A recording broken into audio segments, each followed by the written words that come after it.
Hello friends, new Indian era के इस platform पे मैं अनमोल रतन श्रीवास्तव आपका मोस्ट वेलकम करता हूँ। दोस्तों, इस फिजिक्स की क्लास में मैं आपको प्रीवियस वीडियो में वेव ऑप्टिक्स समझा चुका हूँ, जिसमें हमने एक सिंगल से वीडियो में सारी की सारी वेव ऑप्टिक्स को रख रखा है। ठीक है कि वेव ऑप्टिक्स से रिलेटेड जितने भी क्वेश्चन बन सकते हैं ना, वो सारे के सारे क्वेश्चन आपको इस वीडियो में मिलेंगे और वेव ऑप्टिक्स के बारे में डिटेल आपको प्रीवियस वीडियो में मिलेंगे। ठीक है, तो अगर आपने प्रीवियस वीडियो को अच्छे से एनालिसिस करके देखा है तो 100% श्योर है आप इस वीडियो के सारे क्वेश्चन खुद से अटेम्प्ट कर सकते हो। तो हम लोग क्वेश्चन करने के लिए रेडी हैं या नहीं रेडी हैं? अगर आप क्वेश्चन करने के लिए रेडी हैं तो आप जरूर मेरे क्वेश्चन पढ़ते ही आप एक बार उसका आंसर देने की खुद से कोशिश कीजिएगा। ठीक है, और आप अगर सही आंसर देते हैं, 100% सही आंसर देते हैं, तो इसका मतलब आपने प्रीवियस वीडियो को बहुत अच्छे से पढ़ा है और आपका प्रीवियस नॉलेज भी बहुत अच्छा है। लेकिन अगर आप वीडियो का क्वेश्चन का आंसर प्रॉपरली नहीं दे पा रहे हैं तो आपको थोड़ा सा मेहनत करने की ज़रूरत है। आप थोड़ा सा और मेहनत करेंगे तो आपको 110% सक्सेस जरूर मिलेगी। तो आइए बिना लेट करते हुए हम लोग क्वेश्चन को स्टार्ट करते हैं। जो हमारे पास फर्स्ट क्वेश्चन है, the idea of quantum nature of light has emerged in an attempt to explain. Light का जो क्वांटम नेचर है ना, वो किस चीज़ को एक्सप्लेन कर रहा है? ध्यान से समझिएगा, लाइट का जो क्वांटम नेचर है वो किस चीज़ को एक्सप्लेन कर रहा है। हमारे पास जो ऑप्शन है वो फर्स्ट है इंटरफेरेंस, नहीं, बिल्कुल नहीं कर रहा है। इंटरफेरेंस को एक्सप्लेन नहीं कर रहा है। डिफ्रैक्शन नहीं कर रहा है। और radiation spectrum of a black body, हाँ ये कर रहा है। ब्लैक बॉडी का जो रेडिएशन निकलता है ना, ब्लैक बॉडी से रेडिएशन स्पेक्ट्रम जो निकलता है उसको एक्सप्लेन करता है। ठीक है, फिर पोलराइजेशन को भी नहीं करता है। पोलराइजेशन को कौन सा नेचर शो करता है? पोलराइजेशन ये मानता है कि लाइट क्या है, ट्रांसवर्स वेव है जो ऑल पॉसिबल डायरेक्शन में मूव कर रही है। ठीक है, पोलराइजेशन को कौन मानता है? ट्रांसवर्स वेव मान करके प्रूव करते हैं। तो इसलिए हमारा थर्ड ऑप्शन सही हो जाएगा कि रेडिएशन ऑफ ब्लैक बॉडी। ठीक है, radiation spectrum of a black body जो है ये किसको मानती है? क्वांटम नेचर की, क्योंकि ब्लैक बॉडी का जो रेडिएशन हो रहा है उसके हर एक फोटोन में क्या होता है? एनर्जी होती है, उसकी एनर्जी होती है और ब्लैक बॉडी के भी सेम कंडीशन है। ठीक है, तो इसलिए हमारा जो ऑप्शन सही हो जाएगा वो कौन सा ऑप्शन हो जाएगा? थर्ड ऑप्शन सही हो जाएगा। ठीक है, ये थर्ड ऑप्शन सही हो जाएगा। अगला हमारे पास जो क्वेश्चन है, कितने लोगों का सही हुआ है? Good. The correct curve between the energy of photon, the correct curve of between the energy of the photon and it's wavelength is. देखिए ध्यान से देखिए, अगर फोटोन की एनर्जी और उसके वेवलेंथ की बात करेंगे तो वेवलेंथ जिस भी लाइट का ज्यादा होगा, वेवलेंथ जिसकी जितनी ज्यादा होगी एनर्जी उसकी उतनी ही कम होगी। मतलब वेवलेंथ अगर इंक्रीज कर रहा है तो एनर्जी डिक्रीज करेगी।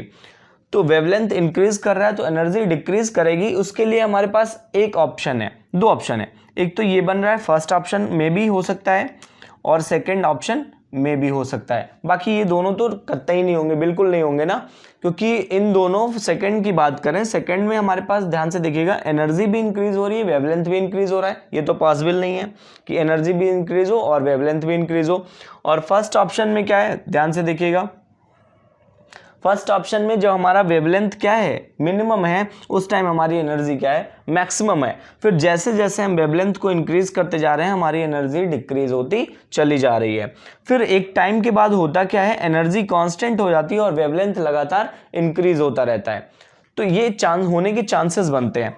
लेकिन थर्ड क्या कह रहा है? थर्ड ये कह रहा है कि जैसे जैसे हम एनर्जी डिक्रीज करते जा रहे हैं वेवलेंथ हमारा इंक्रीज होता जा रहा है। लेकिन इस ग्राफ को अगर हम देख करके स्टडी करें तो हमें क्या मिल रहा है कि पर्टिकुलर एक वेवलेंथ के लिए हमारी एनर्जी क्या हो जा रही है, मिनिमम हो जा रही है। लेकिन उसके आगे वेवलेंथ के अगर हम इंक्रीज करेंगे तो मुझे एनर्जी नहीं मिल रही है, उसके आगे मुझे एनर्जी नहीं मिल रही है। लेकिन ऐसा नहीं होता है। लाइट में आप वेवलेंथ जैसे जैसे बढ़ाओगे एनर्जी धीरे धीरे कम होती जाएगी। लेकिन पर्टिकुलर एक वेवलेंथ के बाद अगर आप वेवलेंथ इंक्रीज कर रहे हो तो उसके बाद क्या होती है, एनर्जी कांस्टेंट बनी रहती है, उससे ज़्यादा एनर्जी कम नहीं होगी और वो कांस्टेंट एनर्जी बनी रहती है। आप वेवलेंथ कुछ भी बढ़ाते चले जाओ। तो हमारे हिसाब से फिर ऑप्शन क्या हो जाएगा, फर्स्ट ऑप्शन सही हो जाएगा। फर्स्ट ऑप्शन क्यों? क्योंकि इसमें ये शो कर रहा है कि वेवलेंथ एक एनर्जी जो है ना वो पर्टिकुलर एक वेवलेंथ तक डिक्रीज हो रही है। एनर्जी पर्टिकुलर एक वेवलेंथ तक डिक्रीज हो रही है, उसके बाद एनर्जी क्या हो जा रही है, कांस्टेंट हो जा रही है। आप वेवलेंथ को कितना भी इंक्रीज करते जाओगे उसके पास एक छोटी सी एनर्जी जरूर रहेगी लाइट के पास। डन है, तो हमारा फर्स्ट ऑप्शन सही हो जाता है। कितने लोगों का फर्स्ट ऑप्शन सही आया है? सेकंड क्वेश्चन में कितने लोगों का फर्स्ट ऑप्शन सही आया है? जिसका भी फर्स्ट ऑप्शन सही आया है वो गुड, जिसका नहीं आया वो थोड़ा सा मेहनत करे और प्रीवियस वीडियो को बार बार एनालिसिस करे, क्योंकि आप वेवलेंथ बढ़ाओगे तो एनर्जी डिक्रीज होगी, फ्रीक्वेंसी बढ़ जाएगी। ठीक है, वेवलेंथ को अगर आप इंक्रीज करोगे तो आपकी एनर्जी धीरे धीरे क्या होती जाएगी, कम होती जाएगी, लेकिन वेवलेंथ को अगर आप डिक्रीज करोगे तो एनर्जी क्या होती जाएगी, इंक्रीज करती जाएगी। और फर्स्ट ऑप्शन हमारा यही कह रहा है कि मिनिमम वेवलेंथ पे एनर्जी हमारी क्या है, मैक्सिमम है। डन है। और फर्स्ट क्वेश्चन में क्या था, फर्स्ट क्वेश्चन में था कि क्वांटम नेचर जो है ना लाइट का जो क्वांटम नेचर है वो क्या एक्सप्लेन कर रहा है। तो क्वांटम नेचर इंटरफेरेंस तो नहीं एक्सप्लेन कर पा रहा था, इसी के लिए फेल हो गया था। और डिफ्रैक्शन भी नहीं एक्सप्लेन कर पा रहा था, पोलराइजेशन भी एक्सप्लेन नहीं कर पा रहा था, क्योंकि क्वांटम नेचर ये कहता है कि लाइट छोटे छोटे पैकेट्स के फॉर्म में मीडियम में ट्रेवल करती है, और वो पैकेट अगर आप खुद ही सोचो, उस पैकेट को अगर आप पोलराइजर से पास करोगे, ठीक है, पोलराइजर से पास करोगे जिसको निकोल प्रिज्म भी बोलते हैं, ठीक है, उस पोलराइजर से अगर आप पास करोगे तो वो फोटोन जाकर के उसमें पूरी तरीके से फंस जाएगा, उसके एक्सेस से आर पार नहीं हो पाएगा, इसलिए पोलराइजेशन भी क्या होगा, ये एक्सप्लेन नहीं कर पा रहा है। क्वांटम नेचर पोलराइजेशन को भी एक्सप्लेन नहीं कर पा रहा है, तो एक्सप्लेन किसको करेगा, radiation spectrum of black body. Black body के जो रेडिएशन होता है उसको एक्सप्लेन करता है, कौन सा नेचर, क्वांटम नेचर। डन है, तो आगे के हम क्वेश्चन सॉल्व करते हैं। बट हाँ, एक रिक्वेस्ट है आपसे, आप चैनल को सब्सक्राइब जरूर करके और शेयर जरूर करना, ठीक है, क्योंकि ज़्यादा से ज़्यादा बच्चों की हमें हेल्प करनी है, ठीक है। और ये कौन कर सकता है, आप कर सकते हो, बिल्कुल कर सकते हो, क्योंकि आपके दोस्त हैं, आप अपने दोस्तों की हेल्प करो। बस ऐसा भी होता है कि अगर हम दोस्तों की हेल्प करते हैं तो हमारे लिए कंपटीशन, खुद के लिए कंपटीशन बढ़ जाता है ना। लेकिन नहीं, अच्छा करना चाहिए, कुछ अच्छा करने से अगर अच्छा होता है तो अच्छा करना चाहिए, ठीक है। तो आप जल्दी से इसका स्नैपशॉट लीजिए, आगे की क्वेश्चन देखते हैं। आइए फ्रेंड, हम लोग बढ़ते हैं नेक्स्ट क्वेश्चन की तरफ, ठीक है। तो प्रीवियस क्वेश्चन आपको समझ में आया ना, जो क्वांटम हमारा नेचर था वो किसको एक्सप्लेन करने के लिए था, रेडिएशन नेचर को एक्सप्लेन करने के लिए था, ठीक है। और अगर हम नेक्स्ट क्वेश्चन की बात करें, नेक्स्ट क्वेश्चन कह रहा है in Young's double slit experiment. Young's का डबल स्लिट एक्सपेरिमेंट जो था वो मैंने आपको प्रीवियस वीडियो में बहुत अच्छे से समझाया है, ठीक है। अगर कोई भी डाउट हो तो आप प्लीज़ एक बार Young's double slit experiment previous video में जरूर देख लीजिएगा, ठीक है। क्वेश्चन में कह रहा है in Young's double slit experiment the separation between slit is halved. जो दोनों स्लिट थे ना, उन दोनों स्लिट के बीच का जो डिस्टेंस है उसको क्या कर दिया गया, हाफ कर दिया गया। और मैंने आपको प्रीवियस वीडियो में बताया था कि जो यंग्स डबल स्लिट एक्सपेरिमेंट था उसमें दोनों स्लिट के बीच का जो डिस्टेंस है उसको हमने स्मॉल डी से लिया था। इस स्मॉल डी की वैल्यू को क्या कर दिया गया, प्रीवियस का हाफ कर दिया गया, ठीक है। और फिर कह रहा है and the distance between the slit and screen is double. Screen और स्लिट के बीच का जो डिस्टेंस है उसको क्या कर दिया गया, डबल कर दिया गया। और स्क्रीन और स्लिट के बीच के डिस्टेंस को हम कैपिटल डी से लिखते थे, तो ये क्या हो गया, 2D हो गया, मतलब डबल कर दिया गया। उस स्लिट और स्क्रीन के बीच के डिस्टेंस को डबल कर दिया गया है, जबकि दोनों स्लिट के बीच का जो डिस्टेंस था उसको हाफ कर दिया गया है।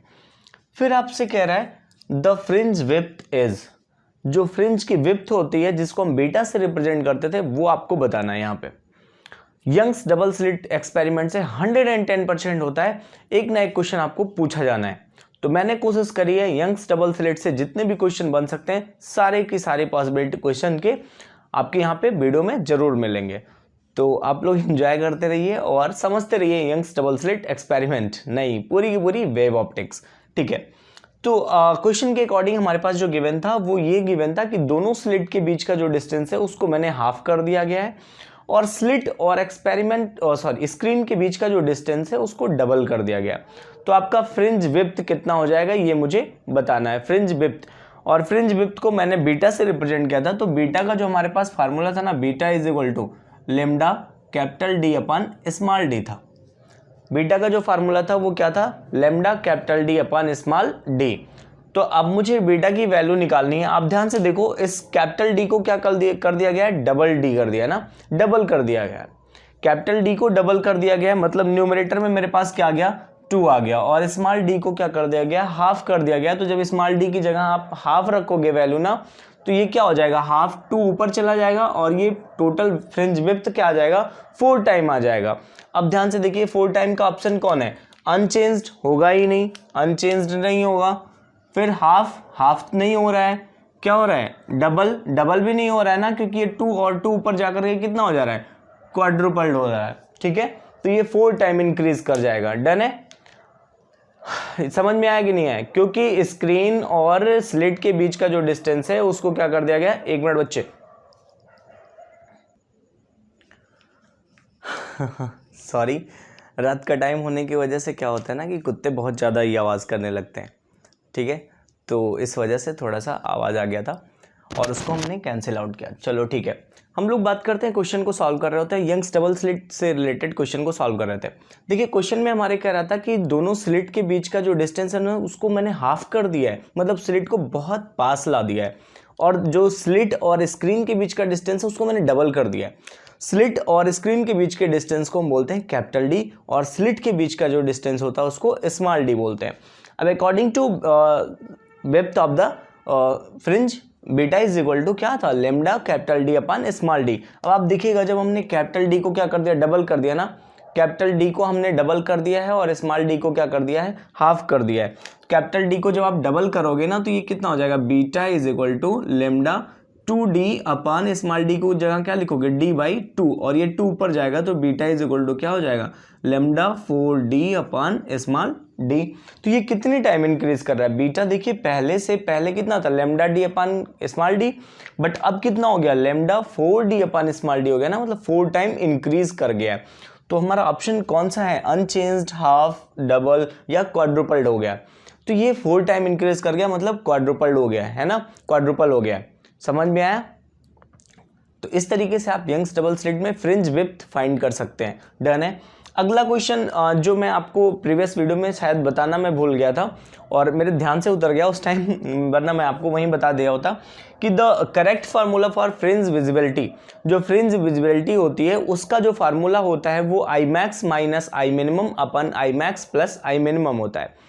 फ्रिंज की जो विजिबिलिटी होती है, विजिबिलिटी का फार्मूला क्या होता है, आई max minus I minimum upon I max plus I minimum. ये मैं आपको प्रीवियस वीडियो में बताना भूल गया था, इसलिए मैंने इसको ऑप्शन के तौर पे रखा है। क्यों? क्योंकि कभी कभी क्या होता है कि हमारे पास डायरेक्ट फार्मूला पूछ लिया जाता है कि विजिबिलिटी, फ्रिंज की विजिबिलिटी का फार्मूला अब क्या होगा।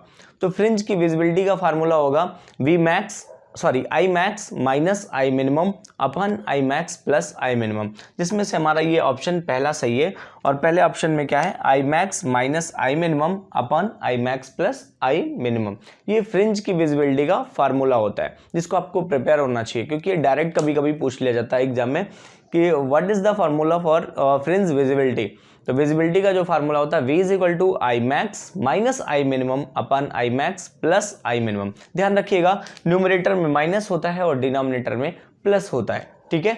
और इसका अगर हम इंटेंसिटी के फॉर्म में फार्मूला लिखना चाहें तो विजिबिलिटी इज इक्वल टू होता है 2√I1 I2 upon I1 plus I2।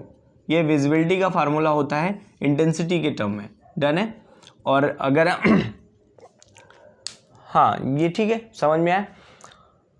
ये भी इंटेंसिटी है लेकिन मैक्सिमम और मिनिमम है, लेकिन अगर मेरे पास दोनों इंटेंसिटी दी हो, एक लाइट का और दूसरी लाइट का, जो सुपर इम्पोज हो रही हैं, सुपर इम्पोज होने की वजह से उनके क्या बनेंगे, फ्रिंजेस बनेंगे। तो अगर दोनों लाइट की अलग अलग इंटेंसिटी दी हो तब मुझे निकालना हो विजिबिलिटी, तो मैं क्या लगाऊंगा, V is equal to 2√I1 I2 upon I1 plus I2। इस फार्मूले का यूज करके हम दोनों अलग अलग लाइट का हम एक साथ विजिबिलिटी फाइंड कर सकते हैं। लेकिन अगर मैक्सिमम और मिनिमम आई मैक्स और आई मिनिमम की वैल्यू गिवन हो तो आप लिखोगे सीधे विजिबिलिटी इज इक्वल टू क्या हो जाएगा, आई max minus I minimum upon I max plus I minimum. और किसके, ये दोनों क्वेश्चन के आंसर सही थे। ये वाला तो आपको पता था क्योंकि ये मैंने आपको बता रखा था, बट ये वाला फार्मूला शायद मेरे दिमाग से उतर गया उस टाइम बताना, मैं आपको भूल गया था। तो इसलिए मैंने इसको क्वेश्चन के तौर पे रखा कि आप इस क्वेश्चन को डायरेक्ट समझ जाएं कि इसका फार्मूला क्या होता है विजिबिलिटी का। अगर मेरे पास I max I minimum given है तो मैं फार्मूला लगाऊंगा I max minus I minimum upon I max plus I minimum. But अगर आई मैक्स और आई मिनिमम ना गिवन हो मेरे पास दोनों लाइट जो सुपर इम्पोज कर रही है ना उनका या जिसका इंटरफेरेंस हो रहा है, जो दोनों लाइट का इंटरफेरेंस हो रहा है उनकी अगर इंटेंसिटी गिवन हो, I1 और I2 की वैल्यू गिवन हो, तो मैं यहां से भी डायरेक्ट फाइंड कर सकता हूं विजिबिलिटी। डन है। आगे क्वेश्चन की तरफ बढ़ते हैं हम लोग। ठीक है, आइए दोस्तों हम लोग क्वेश्चन को कंटिन्यू करते हैं और क्वेश्चन हमारे पास जो नेक्स्ट क्वेश्चन है उसको ध्यान से समझते हैं। हमारे पास नेक्स्ट क्वेश्चन है, a very thin film is reflected white light. एक बहुत पतली सी थिन फिल्म है जो क्या कर रही है, व्हाइट लाइट को रिफ्लेक्ट कर रही है। ठीक है, a very thin film is reflected white light appears. हाँ गुड, बढ़िया क्वेश्चन है। एक पतली सी थिन लेयर है, एक पतली सी लेयर है जो व्हाइट लाइट को रिफ्लेक्ट कर रही है, तो वो कैसा दिखेगा। एक पतली सी लेयर है वो व्हाइट लाइट को रिफ्लेक्ट कर रही है, तो व्हाइट लाइट कैसा दिखेगा ये हमें बताना है। ठीक है, तो ध्यान से सुनिएगा। थिन लेयर है ना, मतलब उसकी थिकनेस क्या है, लगभग जीरो है। एक पतली सी थिन लेयर है तो उसकी थिकनेस क्या हो जाएगी, लगभग जीरो हो जाएगी। उसकी थिकनेस क्या हो जाएगी, लगभग जीरो। तो थिकनेस बोले तो T टेंस टू जीरो, और थिकनेस जब लगभग जीरो होगी तो वेवलेंथ क्या हो जाएगा, इसका वेवलेंथ क्या हो जाएगा, सीधे हाफ हो जाएगा। अगर इसकी थिकनेस क्या होगी, लगभग जीरो होगी, तो इसका वेवलेंथ क्या हो जाएगा, हाफ हो जाएगा। और वेवलेंथ जब हाफ हो जाएगा तो व्हाइट सीधे किस में कन्वर्ट हो जाएगा, ब्लैक में कन्वर्ट हो जाएगा। ठीक है, अगर ध्यान से सुनिएगा, कोई हमारे पास एक पतला सा लेयर है जो व्हाइट लाइट को रिफ्लेक्ट कर रहा है, तो अगर थिकनेस बहुत कम है तो वो लगभग जीरो मान सकते हैं। उसकी थिकनेस को हम लगभग क्या मान सकते हैं, जीरो मान सकते हैं। और जब T की वैल्यू जीरो की तरफ टेंड्स करेगी तो हमारा वेवलेंथ सीधे क्या हो जाएगा, हाफ हो जाएगा। और लाइट अगर व्हाइट लाइट है तो वो किस में कन्वर्ट हो जाएगी, ब्लैक में कन्वर्ट हो जाएगी। और हमें कैसा दिखेगा, व्हाइट लाइट अगर वो रिफ्लेक्ट कर रहा है तो मुझे कैसा दिखेगा, ब्लैक दिखेगा, क्योंकि उसकी वेवलेंथ क्या हो जा रही है, सीधे हाफ हो जा रही है। ठीक है, तो आई थिंक आपने ब्लैक ही लगाया होगा आंसर। ठीक है, क्योंकि व्हाइट लाइट मुझे कैसे दिखेगी, हाफ ब्लैक दिखेगी, क्योंकि उसका वेवलेंथ क्या हो जा रहा है, सीधे हाफ हो जा रहा है। ठीक है, अब नेक्स्ट क्वेश्चन की तरफ बढ़ते हैं। The fringe width for red colour. ठीक है, the fringe width for red colour as compare to that violet colour is approx. Red colour अगर मैं यूज कर रहा हूं तो उसकी फ्रिंज विड्थ, और वॉलेट कलर यूज कर रहा हूं तो उसकी फ्रिंज विड्थ में कंपेयर अगर मैं करूं तो फ्रिंज विड्थ में क्या रिलेशन आएगा। ध्यान से सुनिएगा, मैंने रेड कलर का फ्रिंज विड्थ मतलब beta for red and beta for wallet, अगर इसमें मैं कंपेयर करना स्टार्ट करूं तो क्या रिलेशन मेरे को मिलेगा, ये मुझे बताना है। तो आई थिंक आप इसको बहुत ही अच्छे से कर सकते हो, बहुत ही अच्छे से कर सकते हो, क्योंकि बीटा के बारे में मैंने आपको बहुत अच्छे से समझाया है। तो एक बार आप करने की इसकी कोशिश कीजिए कि बीटा आर और बीटा वी में क्या रिलेशन है। ठीक है, उसके बाद हम इसको सिंप्लीफाई करते हैं। देखिए होता क्या है कि हम अगर चैप्टर को अच्छे से पढ़े होते हैं ना तो न्यूमेरिकल सॉल्व करना बहुत ही आसान हो जाता है। बीटा के बारे में मैंने आपको बता रखा है, बीटा जो डिपेंड करता है ना, बीटा किस पे डिपेंड करता है, ये सीधे लेम्डा के डायरेक्टली प्रोपोर्शनल होता है। बीटा जो होता है ना ये लेम्डा के डायरेक्टली प्रोपोर्शनल होता है। अब ध्यान से देखिएगा, लेम्डा किसका ज्यादा, रेड का ज्यादा। रेड का लेम्डा कितना होता है, ये लगभग होता है 8000 एंगस्ट्रॉम। कितना होता है, 8000 एंगस्ट्रॉम। और वॉलेट का लेम्डा क्या होता है, कम होता है, सबसे कम होता है, और इसका जो वेवलेंथ होता है वो होता है लगभग 4000 एंगस्ट्रॉम। तो आप अगर इन दोनों का रेशियो निकालोगे ना तो कितने का रेशियो आएगा, 2:1। मतलब रेड का जो फ्रिंज विड्थ होगा वो कितना होगा, डबल होगा ना, वॉलेट का क्या होगा, वॉलेट से डबल होगा। तो अब ध्यान से सुनिएगा, जब डबल का कोई ऑप्शन है क्या, हाँ डबल ये है, fringe width for red colour as compare that of violet colour. तो दोनों में जब हम फ्रिंज विड्थ में कंपेयर करेंगे तो जिसका वेवलेंथ ज्यादा उसकी फ्रिंज विड्थ भी क्या होगी, ज्यादा होगी। तो किसका वेवलेंथ ज्यादा है, रेड कलर का वेवलेंथ ज्यादा है, तो रेड कलर का जो फ्रिंज विड्थ होगा वो वॉलेट के कंपेयर में कितना होगा, डबल टाइम होगा, क्योंकि इसका वेवलेंथ वॉलेट से डबल टाइम है। डन है, तो इसलिए हमारा ऑप्शन क्या हो जाएगा, डबल। डन है समझ में आ रहा है आपको।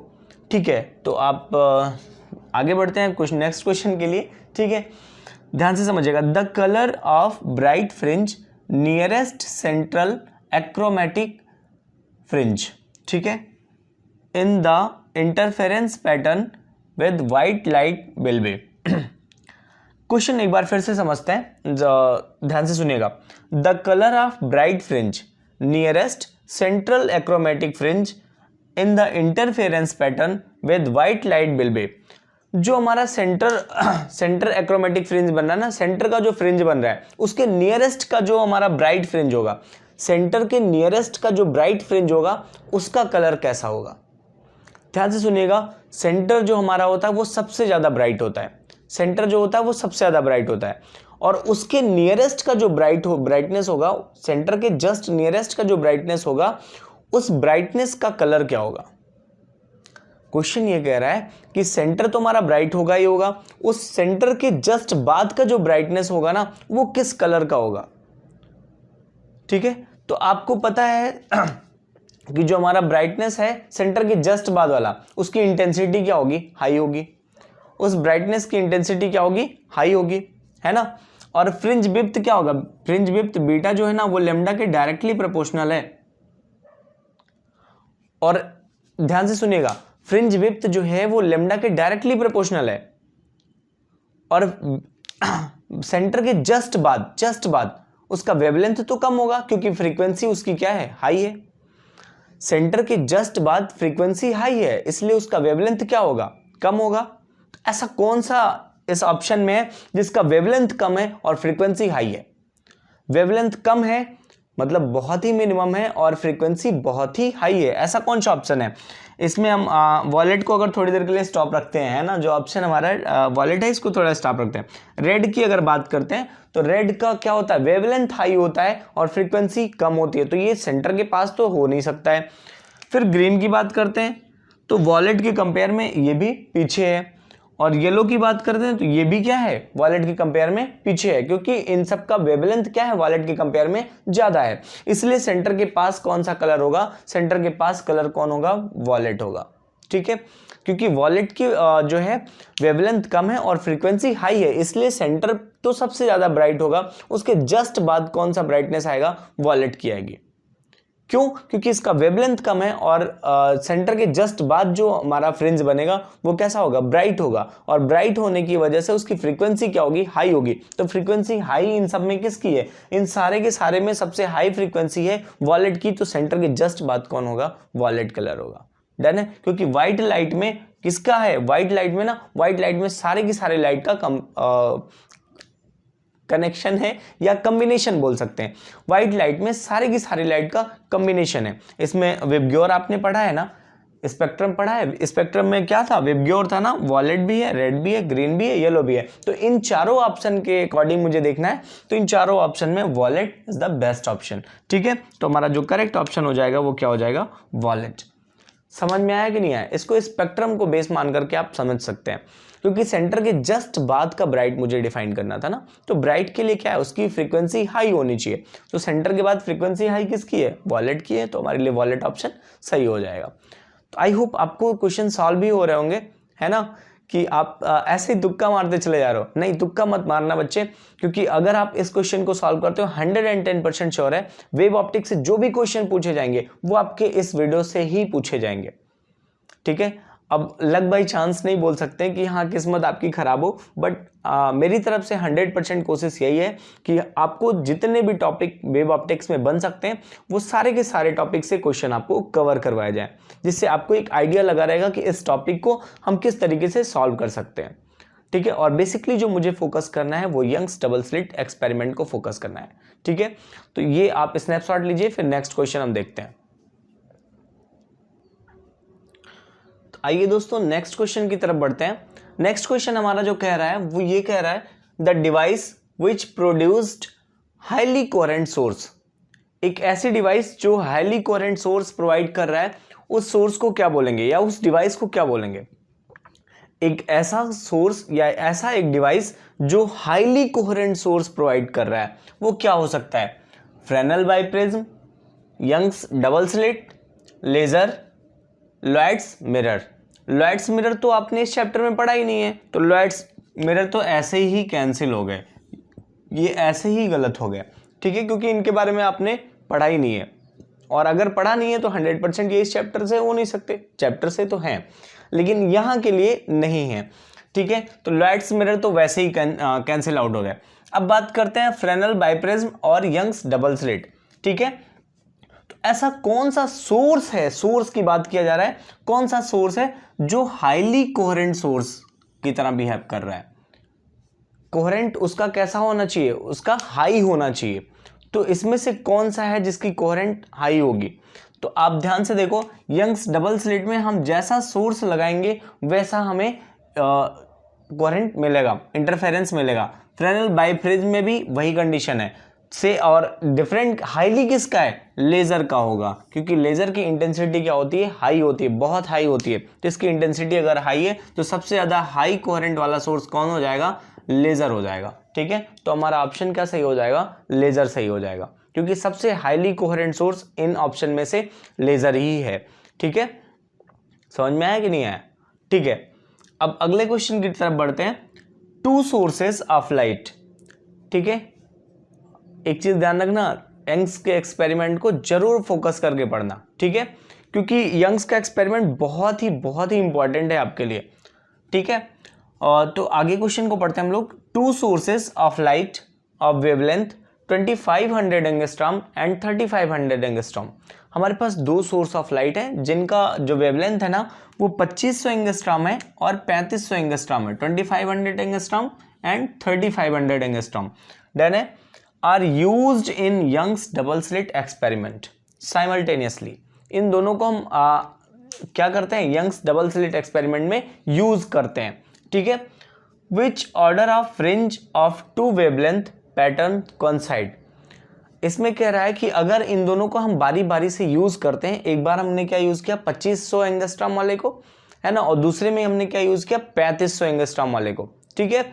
तो इन दोनों में कौन सा जो फ्रिंज होगा वो आपस में कोइंसाइड करेगा, कौन सा फ्रिंज आपस में कोइंसाइड करेगा। एक बार मैंने क्या यूज किया 2500 वाले को और दूसरी बार मैंने क्या यूज किया है 3500 वाले को।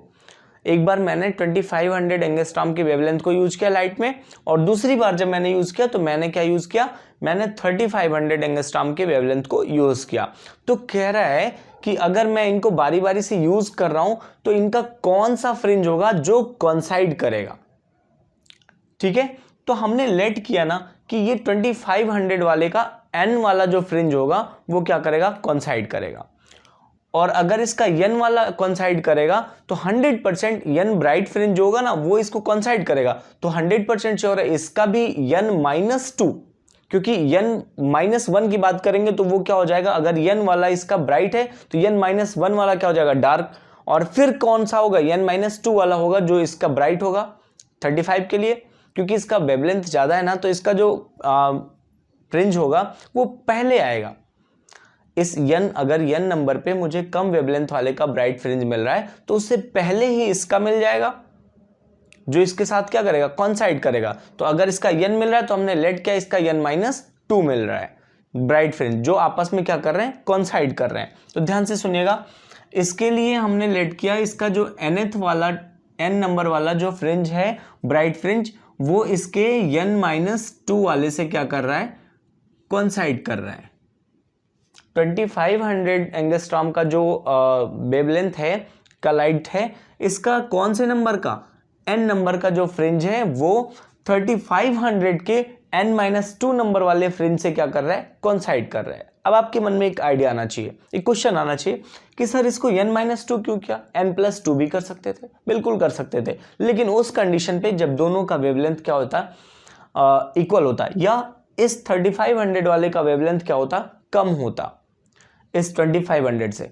चूंकि इसका वेवलेंथ ज्यादा है ना, और इसका वेवलेंथ ज्यादा है इसलिए इसका जो विप्त बनेगा, सॉरी फ्रिंज बनेगा ना वो पहले ही बनेगा, इस वाले फ्रिंज से पहले ही बनेगा, और पहले बनने की वजह से इसका हमने क्या लिया, फ्रिंज कम नंबर की फ्रिंज ली है इसके कंपैरिजन में, ठीक है। तो हम बोल सकते हैं ब्राइट फ्रिंज के लिए क्या होता है हमारा फार्मूला n लैम्डा, ऐसे इसके लिए हमारा क्या हो जाएगा n लैम्डा, और इसके लिए भी क्या हो जाएगा n-2 इंटू लैम्डा। इसको λ1 और इसको λ2 नाम दे दीजिए हमने, ठीक है। इस लेमडा 1 और लेमडा 2 के लिए, इसके लिए हमारा कौन सा ब्राइट फ्रिंज है, n लेमडा, और इसके लिए n-2 लेमडा। ठीक है, ये आपस में क्या कर रहे हैं, कॉन्साइड कर रहे हैं, जिसकी वजह से ये क्या हो जाएंगे, इक्वल हो जाएंगे। डन है। अब मुझे यहाँ पे निकालना क्या है, n की वैल्यू निकालनी है और दोनों में पुट कर देना है, मुझे आंसर मिल जाएगा।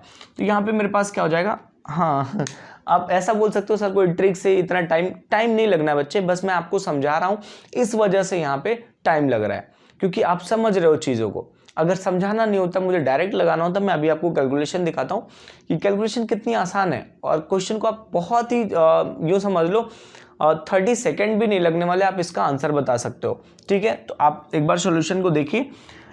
n की वैल्यू मेरे को डिफाइन करनी है, लेमडा कितना है 2500 है ना, और यहाँ पे n-2 बोले तो n lambda, n into lambda 2 की वैल्यू कितनी है 3500 माइनस कितना हो जाएगा 2 इंटू लेमडा 2 है ना, तो 2 इंटू 3500 करेंगे तो कितना हो जाएगा 7000 हो जाएगा।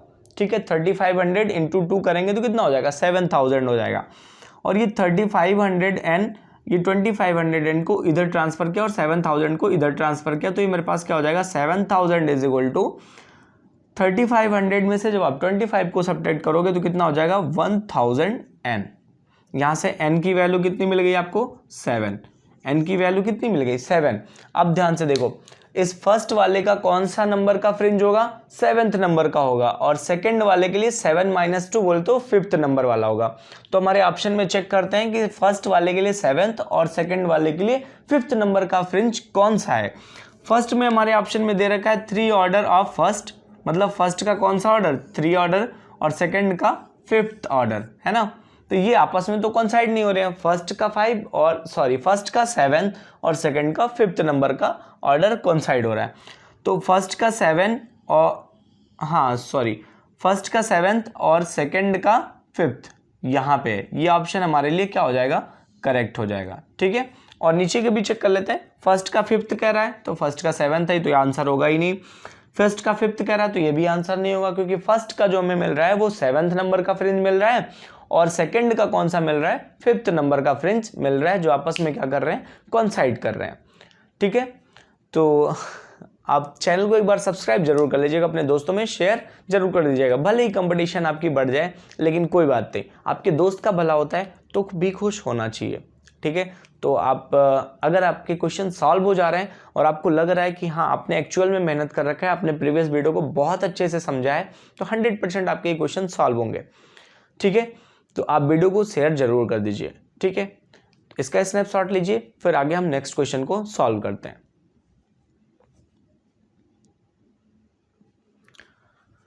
तो आइए दोस्तों, हम लोग नेक्स्ट क्वेश्चन की तरफ बढ़ते हैं, और उम्मीद करते हैं कि आपके प्रीवियस क्वेश्चन लगते चले जा रहे होंगे।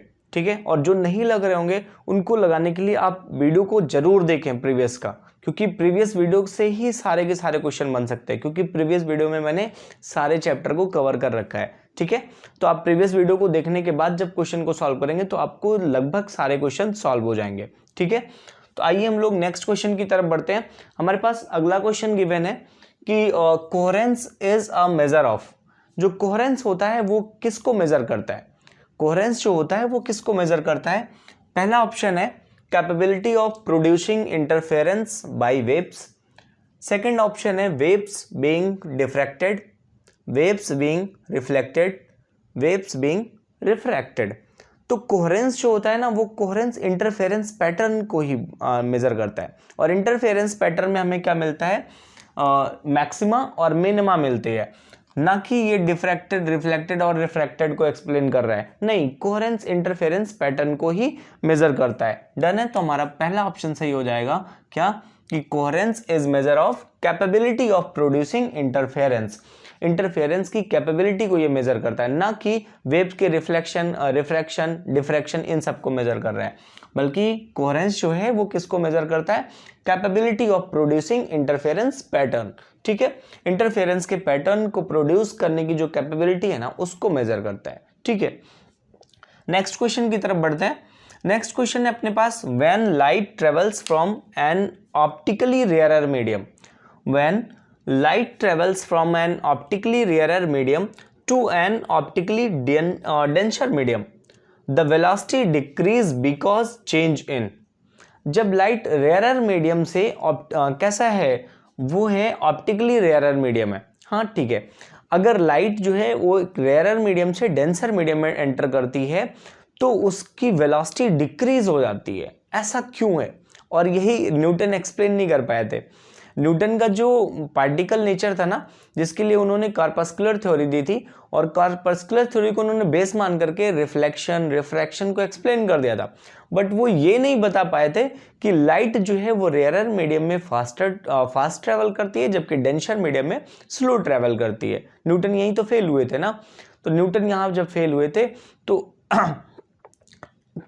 किस वजह से, मुझे इस क्वेश्चन में ये पूछ रहा है कि what is the reason when light travels from an optically rarer medium. जब लाइट एक रेयरर मीडियम से डेंसर मीडियम में एंटर करती है तो उसकी वेलोसिटी क्या होती है, डिक्रीज हो जाती है। क्यों हो जाती है? इसके लिए ऑप्शन आपके पास है, when light travels from an optically rarer medium to an optically denser medium the velocity decrease because of change in. किस में चेंजिंग आती है? Wavelength, frequency, amplitude, phase. तो अब ध्यान से सुनेगा, जब light rarer to denser entry करती है तो फ्रीक्वेंसी में कोई भी चेंजिंग नहीं होती है, फ्रीक्वेंसी में कोई भी चेंजिंग नहीं होती है, ना ही उसके एम्पलीट्यूड में कोई चेंजिंग होता है और ना ही उसके फेज में कोई चेंजिंग होता है। ठीक है, इन तीनों में कोई चेंजिंग नहीं होता, ना फ्रीक्वेंसी, ना एम्पलीट्यूड, ना ही फेज में कोई चेंजिंग होती है। चेंजिंग होता है तो सिर्फ और सिर्फ किस में होता है? वेवलेंथ में चेंजिंग होती है। जब लाइट एक मीडियम से दूसरे मीडियम में एंटर करती है तो हमेशा उसके वेवलेंथ में चेंजिंग आती है। ठीक है, तो लाइट जब रेयरर टू डेंसर में एंट्री करती है तो उसका वेवलेंथ क्या होता है? चेंज होता है। और जब वेवलेंथ चेंज होता है तो वेवलेंथ में चेंजिंग की वजह से उसकी वेलोसिटी भी क्या हो जाती है? चेंज हो जाती है। बट कभी भी फ्रीक्वेंसी, एम्पलीट्यूड, फेज ये सब चेंज नहीं होते हैं। तो आप कान खोल के दिमाग में बिठा लो ये चीजें कि लाइट अगर एक मीडियम से दूसरे मीडियम में एंटर करेगी तो उसका वेवलेंथ हमेशा चेंज होगा, फ्रीक्वेंसी कभी भी चेंज नहीं होगी, चाहे वो रेयरर टू डेंसर जाए या डेंसर टू रेयरर आए, हमेशा उसका वेवलेंथ चेंज होगा और फ्रीक्वेंसी कभी भी चेंज नहीं होगी, एम्पलीट्यूड भी चेंज नहीं होगा, फेज भी चेंज नहीं होगा। ठीक है, इन सब की चेंजिंग के लिए अलग अलग कंपोनेंट रिस्पॉन्सिबल होते हैं। बट लाइट अगर एक मीडियम से दूसरे मीडियम में एंटर करेगी तो उसका हमेशा कौन चेंज होगा? वेवलेंथ चेंज होगा। तो हमारे लिए ऑप्शन कौन सा सही हो जाएगा? फर्स्ट ऑप्शन सही हो जाएगा कि वेवलेंथ क्या हो जाएगा? उसका चेंज हो जाएगा, जिसकी वजह से उसकी वेलोसिटी क्या हो जाएगी? चेंज हो जाएगी। ठीक है, तो आई होप आप इसका भी आंसर सही लगाए होंगे। ठीक है, क्योंकि आपने प्रीवियस वीडियो को बहुत अच्छे से स्टडी कर रखी है और आपका प्रीवियस नॉलेज भी क्या है? बहुत अच्छा है। ठीक है, तो आपको पता है ना कि हमारा जो मेन टारगेट है वो सीईटी एग्जाम में बेस्ट करने का टारगेट है। हमें क्या करना है? हमें सारे के सारे चैप्टर को इस तरीके से एनालिसिस करके पढ़ना है कि उस चैप्टर से रिलेटेड कोई भी क्वेश्चन आपकी इस प्रैक्टिस से बाहर ना आए। मेरा जो पर्सनली टारगेट है, और 100% नहीं तो 99.99% हम इसमें सक्सेस भी होंगे। ठीक है, 1% बोल सकते हैं लक बाई चांस अगर कहीं कुछ अलग आ गया, नहीं तो 99% तो 100% यहीं से आना ही है। ठीक है, तो आप वीडियो को जरूर देखें और बिना स्किप करते हुए सारे के सारे क्वेश्चन को प्रैक्टिस जरूर करते रहें। आइए नेक्स्ट क्वेश्चन की तरफ हम लोग चलते हैं। आइए बच्चों, हम लोग नेक्स्ट क्वेश्चन की तरफ बढ़ते हैं। नेक्स्ट क्वेश्चन जो हमारा है उसको हम ध्यान से पढ़ते हैं। In a double slit experiment the distance between the slit is 0.05 centimetre. जो दोनों स्लिट्स हैं उन स्लिट के बीच का जो डिस्टेंस है बोले तो स्मॉल डी की वैल्यू है 0.05 centimetre and screen is 2 metre. उस स्लिट से स्क्रीन की जो डिस्टेंस है बोले तो कैपिटल डी, वो कितना है? 2 मीटर है। एक चीज और ध्यान रखिएगा, न्यूमेरिकल सॉल्व करते समय इनकी जो यूनिट है ना, उस यूनिट का विशेष फोकस करिएगा, क्योंकि एक जगह सेंटीमीटर दूसरी जगह मीटर में लिखा हुआ है, तो जब तक आप सेम यूनिट में नहीं कन्वर्ट करोगे तब तक आप कोई भी ऑपरेशन अप्लाई नहीं कर सकते हो। ठीक है, तो हमारे पास क्वेश्चन गिवन है, in a double slit experiment the distance between the slit is 0.05 centimetre and screen is 2 metre away from the slit. मतलब स्मॉल डी की वैल्यू गिवन है 0.05 और कैपिटल डी की वैल्यू गिवन है 2 metre. The wavelength of light is 8.0 into 10⁻⁻5 centimetre. जो light का wavelength है वो कितना गिवन है, 8.0 इंटू 10⁻⁵ सेंटीमीटर। ठीक है। The distance between successive fringes, successive fringes बोले तो लगातार की जो फ्रिंजेस हैं उनके बीच का डिस्टेंस निकालना है। ठीक है, लगातार की जो फ्रिंजेस हैं उनके बीच का डिस्टेंस निकालना। जैसे एक फ्रिंज यहां ब्राइट बना, ठीक है, और इसके जस्ट बाद क्या बनेगा, डार्क, तो इसके बीच का डिस्टेंस निकालना है। तो यहां से ये स्टार्ट हुआ ना, ये ब्राइट जैसे ही खत्म होगा उसके बाद क्या हो जाएगा, डार्क स्टार्ट हो जाएगा ना। ब्राइट जैसे ही खत्म होगा उसके बाद क्या होगा, डार्क स्टार्ट हो जाएगा।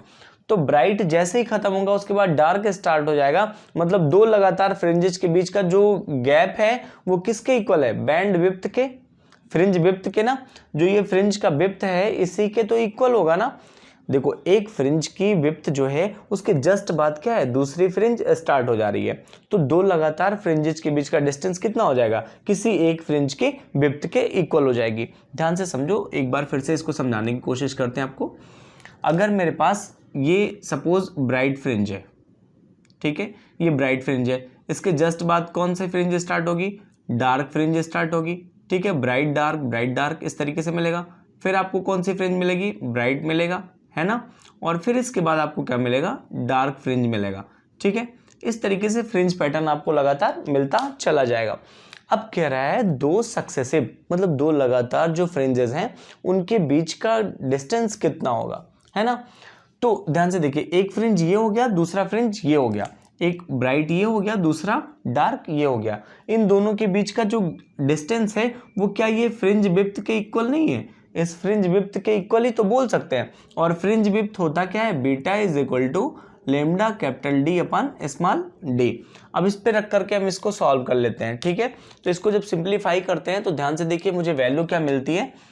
यहाँ पे नीचे मैं सिंप्लीफाई करता हूँ, बीटा इज इक्वल टू क्या हो जाएगा, लेमडा की वैल्यू कितनी है, 8.0 इंटू 10⁻⁵ सेंटीमीटर ना, और कैपिटल डी की वैल्यू कितनी है, 2 मीटर है। 2 मीटर को अगर मैं सेंटीमीटर में कन्वर्ट करूं तो कितना हो जाएगा, 200 सेंटीमीटर अपन इसकी वैल्यू कितनी, स्मॉल डी की वैल्यू 0.05 है। इस पॉइंट को अगर मैं हटाऊंगा तो यहाँ पे 00 और बढ़ा दूंगा, 5 1 जा 5, 5 4 जा 20 और 000 और लग गया। और 000 इसको अगर मैं लिखना चाहूँ तो 8 4 जा 32 इंटू 10 की पावर कितना हो जाएगा, 000 कैंसिल हो जाएंगे इसके साथ, ये कितना हो जाएगा, -2 हो जाएगा। और मुझे जो आंसर मिल जाएगा ये कितना हो जाएगा, 0.32 हो जाएगा सेंटीमीटर। 0.32 सेंटीमीटर का ऑप्शन कौन सा है, 0.24, 3.2, 1.28 और 0.32। तो मेरे पास ऑप्शन कौन सा सही हो जाएगा, फोर्थ ऑप्शन सही हो जाएगा। ठीक है, आप कैलकुलेशन जितना फास्ट करोगे आपका उतना ही जल्दी आंसर आएगा। अब नेक्स्ट क्वेश्चन की तरफ हम लोग बढ़ते हैं। नेक्स्ट क्वेश्चन हमारा कह रहा है wavelength of monochromatic light is 5000 angstrom. Monochromatic light है जिसका वेवलेंथ कितना है, 5000 एंगस्ट्रॉम है।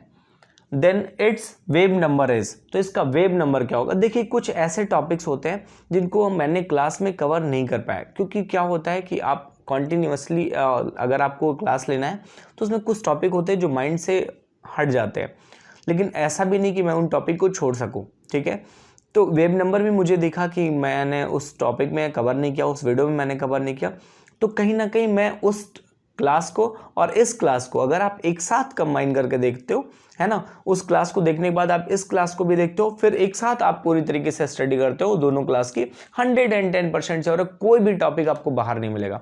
कुछ हो सकता है वहां पे छूट गया हो, ठीक है, क्योंकि आप जब सारी कंटेंट को एक साथ माइंड में रखते हो ना तो भूलने के चांसेस बढ़ जाते हैं।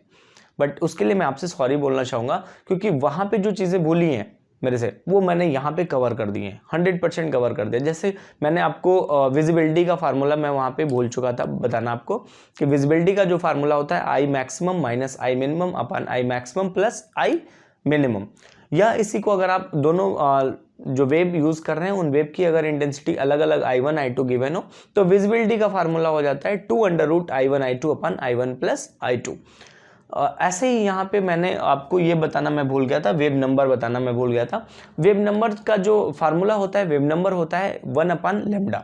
वेव नंबर का फार्मूला होता है 1/λ। तो ये मैं वहाँ पे जल्दी के चक्कर में मैं बताना भूल गया था। बट आप जब क्लासरूम को स्टडी करते हो ना, तो क्लासरूम में क्या होता है कि आपको ऐसा कोई रिस्ट्रिक्शन नहीं होता है कि आप एक वीडियो में सारी चीज़ें कंप्लीट करो, या क्लासरूम में आप आराम से पढ़ रहे हो तो आपके पास एनफ टाइम होता है। अभी मुझे क्या करना है, मेरे सर पे तो एग्ज़ाम है, और सर पे जब एग्ज़ाम होता है तो उस टाइम मुझे एक प्रेशर होता है, आपके भी ऊपर प्रेशर होता है, मेरे भी ऊपर प्रेशर होता है कि हम सारे कंटेंट कवर करें और ऐसे क्वेश्चंस लेकर के आए आपके लिए जो एग्ज़ाम में पूछे जाते हैं।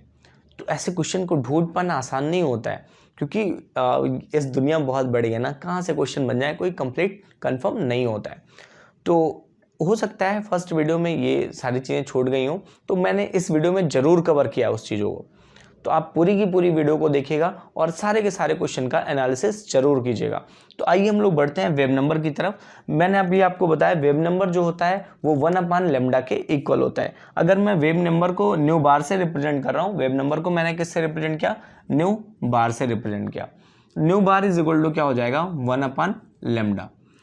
अब यहाँ से हम वेव नंबर निकाल सकते हैं मोनोक्रोमेटिक लाइट के लिए।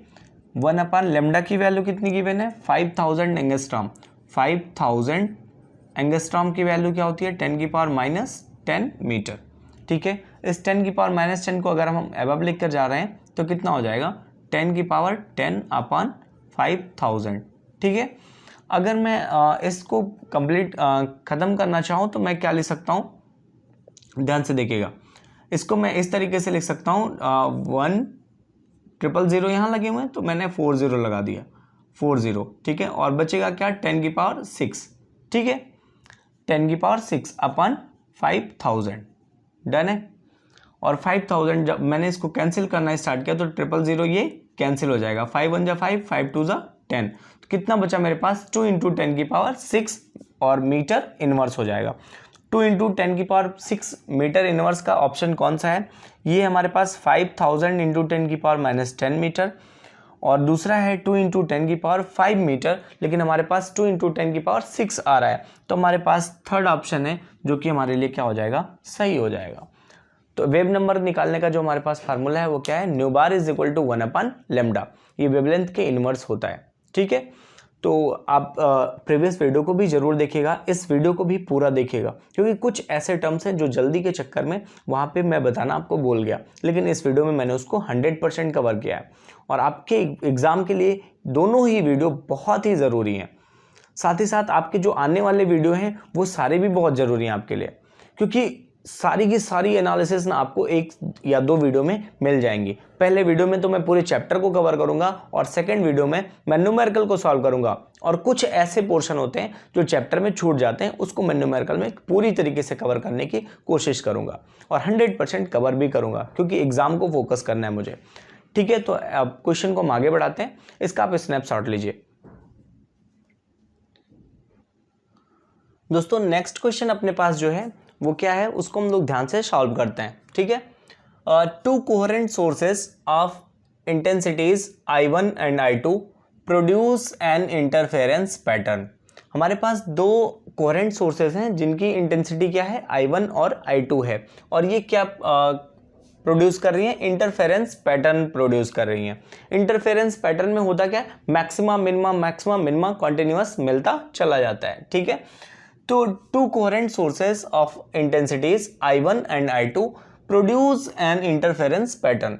The maximum intensity in the interference pattern will be I1 plus I2, I1 square plus I2 square, I1 plus I2 का whole square, √I1 plus √I2 का होल स्क्वायर।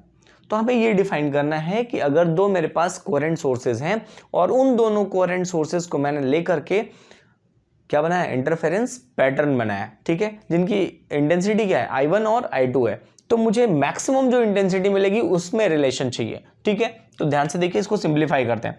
आपको पता है इंटेंसिटी अगर I1 की बात करें तो वो क्या होता है, अगर मैंने फर्स्ट वाले लाइट का वेवलेंथ एम्पलीट्यूड क्या ले रखा है, ए ले रखा है, तो इंटेंसिटी जो होती है वो एम्पलीट्यूड के स्क्वायर के डायरेक्टली प्रोपोर्शनल होती है।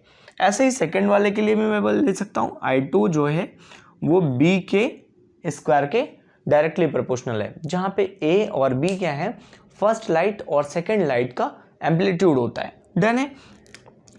I1 जो है वो a के स्क्वायर के डायरेक्टली प्रोपोर्शनल है और I2 जो है वो b स्क्वायर के डायरेक्टली प्रोपोर्शनल है।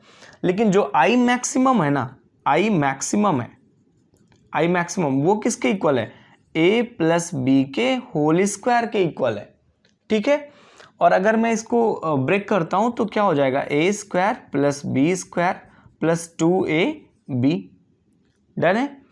तो यहां से अगर मैं a की वैल्यू निकालना चाहूं और b की वैल्यू निकालना चाहूं तो क्या हो जाएगा, अंडर रूट I1 और अंडर रूट I2 हो जाएगा। तो a स्क्वायर की वैल्यू क्या लिख सकता हूं, I1 प्लस बी स्क्वायर की वैल्यू क्या लिख सकता हूं, प्लस I2 और प्लस 2a की वैल्यू क्या हो जाएगी, अंडर रूट I1 और b की वैल्यू क्या हो जाएगी, अंडर रूट I2।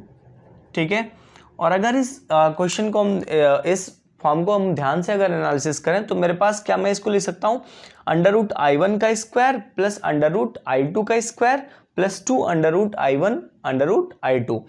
तो इसको मैं लिख सकता हूं कुछ इस तरीके से, under root I1 plus under root I2 का होल स्क्वायर, है ना, under root I1 plus under root I2 का होल स्क्वायर। तो हमारी जो मैक्सिमम इंटेंसिटी आ रही है वो क्या आ रहा है, under root I1 plus under root I2 का होल स्क्वायर। अब हम अपने ऑप्शन में चेक करेंगे तो I1 प्लस I2 ये नहीं होगा, under root I1 square plus I2 square ये भी नहीं होगा, I1 प्लस I2 का होल स्क्वायर ये भी नहीं होगा, और ये ऑप्शन हमारे लिए क्या हो जाएगा, करेक्ट हो जाएगा। डन है।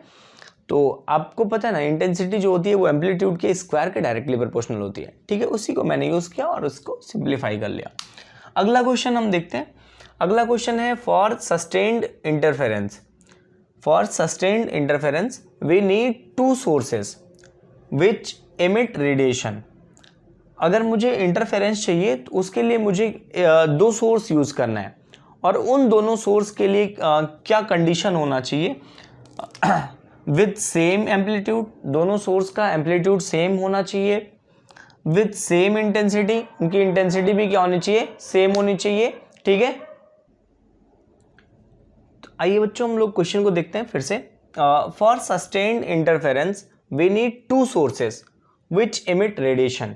अगर मुझे इंटरफेरेंस चाहिए तो इंटरफेरेंस का मतलब आप क्या समझते हो, इंटरफेरेंस का मतलब यही होता है कि जहां पे 2 वेव एक साथ मिलती हैं, 2 वेव एक साथ मिलती हैं तो वहां पे क्या होता है, मैक्सिमा बनता है, और जहां पे नहीं मिलती है वहां पे क्या हो जाता है, मिनिमा हो जाता है।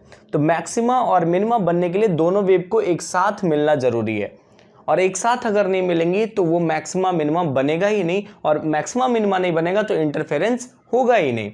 तो इंटरफेरेंस के लिए मैक्सिमा मिनिमा बनना जरूरी है, और मैक्सिमा मिनिमा बनने के लिए दोनों वेव को एक साथ मिलना जरूरी है। तो आप देखिएगा इस ऑप्शन में से कौन सा ऐसा ऑप्शन है जो दोनों वेव को एक साथ मिला सकता है। तो अगर हम बात करें एम्पलीट्यूड की, एम्पलीट्यूड उनकी कम ज़्यादा भी रहेगी तो काम चल जाएगा, क्योंकि वो उतना ब्राइटनेस नहीं दिखाएगा या उतनी उसकी इंटेंसिटी हाई नहीं होगी। लेकिन अगर वो एक दूसरे से मिल नहीं पाएंगे तो इंटरफेरेंस बनेगा ही नहीं। तो हम बात करें एम्पलीट्यूड की तो इसके बिना काम चल सकता है, इंटेंसिटी इसके बिना भी काम चल सकता है, क्योंकि इंटेंसिटी अगर कम रहेगी तो हमारी ब्राइटनेस उतनी नहीं रहेगी बल्कि कम हो जाएगी। ठीक है, और नैरो बीम हो सकता है, ठीक है, क्योंकि एक बहुत ब्रॉड अगर आप बीम ले लोगे तो वहां से तो पूरी लाइट ही निकल जाएगी, फिर इंटरफेरेंस मिलना ही नहीं है।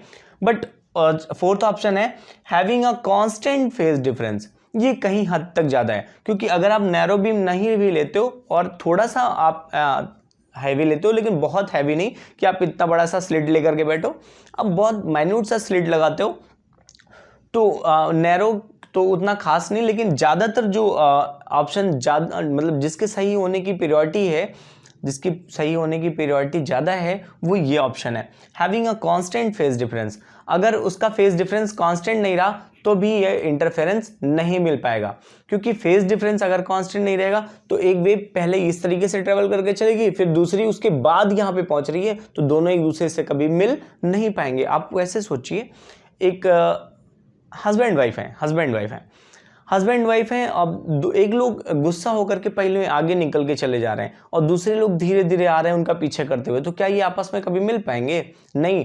हस्बैंड वाइफ में क्या चाहिए कि जब लड़ाई झगड़ा हो तो जैसे ही एक लोग गुस्सा होकर निकले, दूसरा तुरंत उनको मनाने के लिए निकल पड़े, और जैसे ही निकलेंगे तो कहीं ना कहीं वो जाकर के आपस में मिल जाएंगे। लेकिन अब एक लोग गुस्सा हो गए और आज निकल लिए घर से, और दूसरे लोग क्या कहेंगे, चलो ठीक है निकल गए, 4 दिन बाद जाएंगे मनाने। अब 4 दिन बाद जब ये मनाने के लिए जाएंगे तो क्या उनसे कभी मिल पाएंगे? कभी नहीं ना। तो इसी वजह से वहां पे इंटरफेरेंस नहीं हो पा रहा है, मतलब मैक्सिमा और मिनिमा का कंडीशन नहीं बन पा रहा है। मैक्सिमा और मिनिमा के लिए कंडीशन के लिए क्या होना चाहिए कि उन दोनों वेव को एक साथ मिलना चाहिए, एक साथ एक दूसरे के अपोजिट जाना चाहिए, एक साथ सारी चीजें होनी चाहिए, और एक साथ तभी होगा जब उनके बीच फेज डिफरेंस क्या हो जाएगा, 0 हो जाएगा। उनके बीच फेज डिफरेंस 0 हो जाएगा, या तो कांस्टेंट रहेगा कि जैसे जैसे ये जा रहे हैं सेम उसी पाथ पे ये जा रहे हैं और उनके साथ जा रहे हैं, तो कहीं ना कहीं तो मिल ही जाएंगे, और जहां मिलेंगे वहां मैक्सिमा और मिनिमा जरूर बनेगा। ठीक है, तो हमारे ऑप्शन से इसके होने के चांसेस थे, बट इससे कहीं ज्यादा हैवी ये वाला ऑप्शन हो जाता है, इसलिए हम इस ऑप्शन को टिक करेंगे।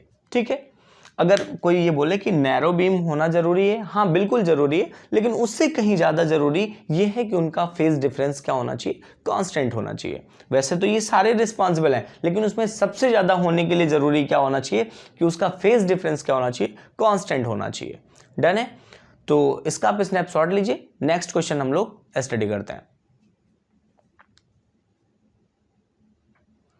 आइए दोस्तों, हम लोग का जो नेक्स्ट क्वेश्चन है उसको हम लोग स्टडी करते हैं। तो नेक्स्ट क्वेश्चन हमारा है क्या, इसको ध्यान से पढ़िएगा। In Fresnel biprism experiment light of wavelength 6000 angstrom. Fresnel का जो बाइप्रिज्म एक्सपेरिमेंट था उसमें उन्होंने जो लाइट यूज किया उसका वेवलेंथ क्या था, 6000 एंगस्ट्रॉम था।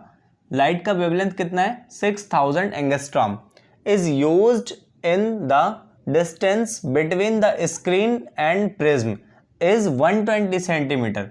ये स्क्रीन और प्रिज्म के बीच का जो डिस्टेंस है ना, जिसको हम क्या बोलते हैं, कैपिटल डी, वो कितना है, 120 सेंटीमीटर है, और ये क्या है हमारे पास, लेमडा है। And the distance between two sources is 0.04 centimetre.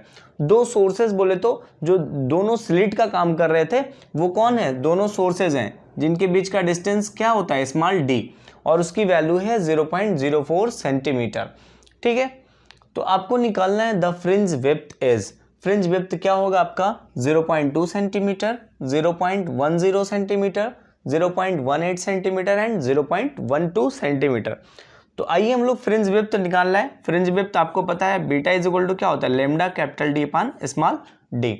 Lambda की वैल्यू अपने पास कितना गिवन है, 6000 एंगस्ट्रॉम बोले तो 10⁻⁻10 मीटर होता है ना, और मीटर को फिर आप जब सेंटीमीटर में चेंज करोगे तो कितना हो जाएगा, 100 सेंटीमीटर हो जाएगा, अपन कितना हो जाएगा, इनटू कैपिटल डी भी है ना, कैपिटल डी कितना है 120 कितना सेंटीमीटर, और स्मॉल डी की वैल्यू कितनी है 0.04 सेंटीमीटर है ना। इस पॉइंट को आप हटाओगे, यहाँ पे 00 और इंक्रीज कर दोगे। ठीक है, तो अपने पास अब टोटल कितना बन रहा है, 12×5 = 60, 12×6 = 72 है ना। इसको पहले कैंसिल करते हैं, 4 × 1 = 4, 4 × 3 = 12 और 6 × 3 = 18, ये कितना हो जा रहा है, 18 हो जा रहा है ना। 18 × 10 की पावर कितना बच रहा है, ये ध्यान से देखिएगा, 3 2 5 और 3 5 3 कितना हो गया, 5 3 8 हो गया ना। अब बचेगा अपने पास कितना, 10 की पावर -2 इंटू 10 की पावर -2। ठीक है, क्योंकि 8 0 और इस -10 को क्या करेंगे, कैंसिल आउट कर देंगे, अपने पास बचेगा -2, और 10 की पावर -2 का मतलब हो गया 1/100, और इसको जब 1/100 करोगे तो 0.18 सेंटीमीटर हो जाएगा अपने पास आंसर। कौन सा ऑप्शन सही है, थर्ड ऑप्शन सही है। ठीक है, समझ में आया कि नहीं आया। देखो हमने वेवलेंथ की जगह क्या रखा, 6000 एंगस्ट्रॉम, और 6000 एंगस्ट्रॉम की वैल्यू क्या हो गई, 6000 इंटू 10 की पावर -10 मीटर। मीटर में आया, इसको हम सेंटीमीटर में चेंज करेंगे क्योंकि बाकी के डिजिट हमारे क्या है, सेंटीमीटर में है। तो इसको सेंटीमीटर में चेंज करने के लिए हमने 100 से मल्टीप्लाई किया। साथ ही साथ ये जो कैपिटल डी की वैल्यू गिवन है 120 सेंटीमीटर गिवन है, इसको हमने 120 सेंटीमीटर ही रहने दिया, और ये स्मॉल डी की वैल्यू 0.04 गिवन है। पॉइंट को मैंने हटाया, यहाँ पे 00 और इंक्लूड कर दिया मैंने। 4 से 12 को मैंने कैंसिल किया, 4 3 = 12 हो गया, और 6 3 = 18 मेरे पास आ गया। अब आपके पास यहीं पे छोड़ देने का कॉन्सेप्ट था, क्योंकि आप देखो 18 किसी में आ रहा है नहीं, थर्ड में आ रहा है, तो यही आंसर सही था। क्योंकि ऑप्शन से बाहर तो आप आंसर लगाओगे नहीं, ऑप्शन से ही लगाओगे। और ऑप्शन में आप देखो 18 कहाँ आ रहा है, 18 इसमें आ रहा है, तो हम आगे सॉल्व करने की जरूरत नहीं, बट आप करना चाहते हो तो आप कर सकते हो।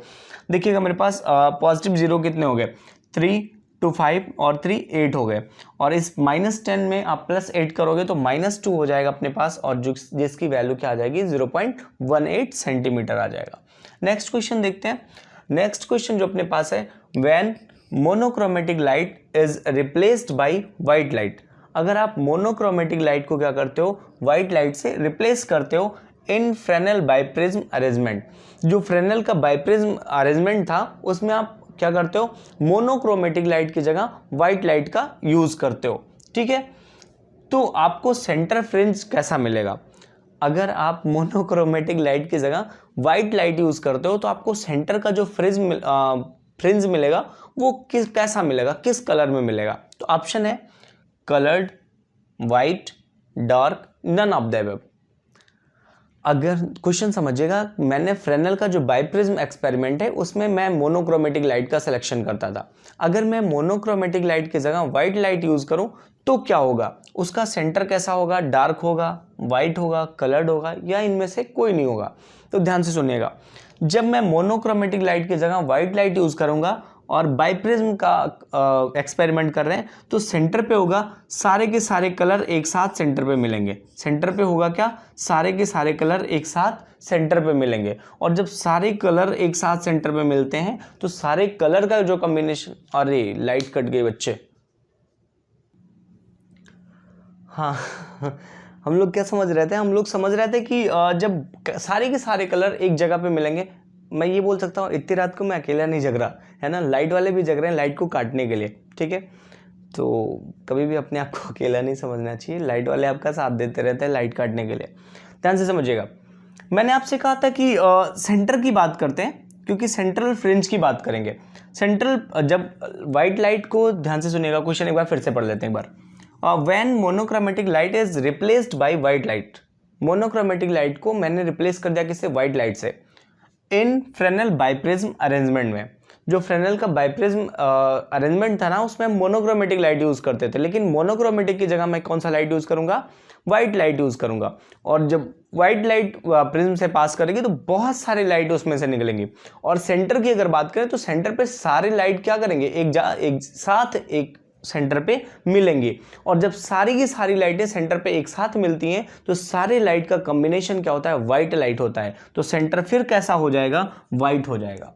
सेंटर फिर कैसा हो जाएगा, व्हाइट हो जाएगा, क्योंकि सेंटर पे सारी की सारी लाइटें एक साथ मिल रही हैं, और जब सारी लाइटें सेंटर पे एक साथ मिल रही हैं तो हमारा सेंटर फ्रिंज भी कैसा हो जाएगा, व्हाइट हो जाएगा। समझ में आया आपको, ठीक है। तो इसका भी स्नैपशॉट लीजिएगा, आगे के क्वेश्चन हम लोग सॉल्व करते हैं। आइए दोस्तों हम लोग नेक्स्ट क्वेश्चन की तरफ बढ़ते हैं और नेक्स्ट क्वेश्चन को सॉल्व करते हैं। Let the two interfering beams haves intensities 9:4। हमारे पास दो इंटरफेयरिंग बीम हैं जिनकी इंटेंसिटी गिवन है 9:4 है। The intensity ratio in the interference pattern will be. अगर इन दोनों बीम की इंटेंसिटी क्या है, 9:4 है, इन दोनों बीम को यूज करके मैं इंटरफेरेंस फाइंड कर रहा हूं, तो इंटरफेरेंस की बीम की जो इंटेंसिटी होगी या इंटरफेरेंस का जो पैटर्न होगा उसकी इंटेंसिटी का रेशियो क्या हो जाएगा, ठीक है। उसकी इंटेंसिटी का रेशियो क्या हो जाएगा ये मुझे निकालना है, ठीक है। तो आइए हम लोग निकालते हैं। ध्यान से देखिएगा, ये अगर मैं I1 की बात कर रहा हूं, ये I1 है और ये I2 है, तो I1 और I1 अपान I2 की वैल्यू क्या हो जाएगी, I1 अपान I2 की वैल्यू क्या हो जाएगी, ध्यान से सुनिएगा। I1 अपान I2 की वैल्यू क्या होगी ये होता है एम्पलीट्यूड A का स्क्वायर अपान B का स्क्वायर। I1 अपान I2 की वैल्यू क्या होती है, A square upon B square, क्योंकि इंटेंसिटी जो होती है वो एम्पलीट्यूड के स्क्वायर के क्या होती है, इक्वल होती है ना। तो इंटेंसिटी एम्पलीट्यूड के स्क्वायर के डायरेक्टली प्रोपोर्शनल है, और तो ये इक्वल हो गया A square upon B square. और ये I1 अपान I2 की वैल्यू कितनी गिवन है, 9/4, तो A square upon B square की वैल्यू कितनी हो जाएगी, 9/4। यहाँ से अगर मैं A/B की वैल्यू निकालना चाहूँ तो कितना हो जाएगा, 3/2, क्योंकि इसका स्क्वायर रूट लेंगे, और स्क्वायर रूट लेने के बाद 9 का स्क्वायर रूट लेंगे तो मेरे पास 3 बचेगा, और 4 का स्क्वायर रूट लेंगे तो 2 हो जाएगा। मतलब ए और बी की वैल्यू मुझे कितने मिल गई, ए और बी की वैल्यू मुझे मिल गई 3 और 2। यहाँ से मेरे को ए इज इक्वल टू कितना मिल गया 3 and b is equal to कितना मिल गया 2। अब इंटेंसिटी का रेशियो, इंटरफेरेंस का रेशियो चाहिए, इंटरफेरेंस की इंटेंसिटी का रेशियो चाहिए, मतलब I maximum upon I minimum. ठीक है, तो आई मैक्सिमम की वैल्यू क्या होती है, ए प्लस बी का होल स्क्वायर, और आई मिनिमम की वैल्यू क्या होती है, ए माइनस बी का होल स्क्वायर। ए प्लस बी का होल स्क्वायर कितना हो जाएगा, 3 प्लस 2 का होल स्क्वायर अपन ए माइनस बी 3 माइनस 2 का होल स्क्वायर, और ये 5 का स्क्वायर कितना हो जाएगा 25, और 1 का रेशियो कितना हो जाएगा, स्क्वायर कितना हो जाएगा 1 हो जाएगा। और इस तरीके से आई मैक्स और आई मिनिमम का जो रेशियो मुझे मिलेगा वो 25:1 मिल जाएगा। अगर उनकी इंटेंसिटी कितनी है, I1 और I2 का रेशियो 9:4 है। तो हम देखते हैं ऑप्शन में हमारा कौन सा है, 25/1, 25 पहला ही रेशियो है हमारे पास। ठीक है, पहला ही ऑप्शन सही हो गया, 25:1, यही ऑप्शन हमारे लिए सही हो जाएगा। क्योंकि अगर दो हमने लाइट यूज किया है इंटरफेरेंस के लिए, जिनकी इंटेंसिटी क्या है 9:4 है, तो उनका जो रिजल्टेंट बनेगा बीम इंटरफेरेंस के बाद, उसका जो इंटेंसिटी का रेशियो आएगा वो कितना हो जाएगा 25:1 हो जाएगा। अगले क्वेश्चन की तरफ बढ़ते हैं। Which of the following phenomena is not explained by Huygens construction of wavefront? Huygens ने अपना जो ला दिया था, अपना जो इन्होंने थ्योरी दी थी, वो इन्होंने लाइट को वेव मान करके दी थी, और इन्होंने कहा था कि लाइट जो है वो वेव के फॉर्म में मीडियम में ट्रेवल करती है। पर्टिकुलर किसी टाइम पर अगर मैं एक सरफेस, इमेजिनरी सरफेस उस पर एज्यूम करूं, तो उस सरफेस के हर एक पॉइंट एक नए सोर्स की तरह बिहेव करता था और अपने से सेकेंडरी वेव जनरेट कर रहा था। और इसको बेस मान करके इन्होंने रिफ्लेक्शन, रिफ्रैक्शन, डिफ्रैक्शन, इंटरफेरेंस, इन सारी चीज़ों को एक्सप्लेन कर दिया। लेकिन ये फेल कहाँ हुए, पोलराइजेशन को एक्सप्लेन करने में फेल हो गए। ठीक है, तो हमारे क्वेश्चन में पूछ रहा है कि which of the following phenomena is not explained by the Huygens construction of wave front. Huygens का जो वेव फ्रंट का कंस्ट्रक्शन था, उसके बिहाफ पे ये कौन सा चीज़ एक्सप्लेन नहीं कर पाए। रिफ्लेक्शन, ये तो इन्होंने एक्सप्लेन ही किया था। रिफ्रैक्शन की बात करें, ये भी इन्होंने एक्सप्लेन किया था।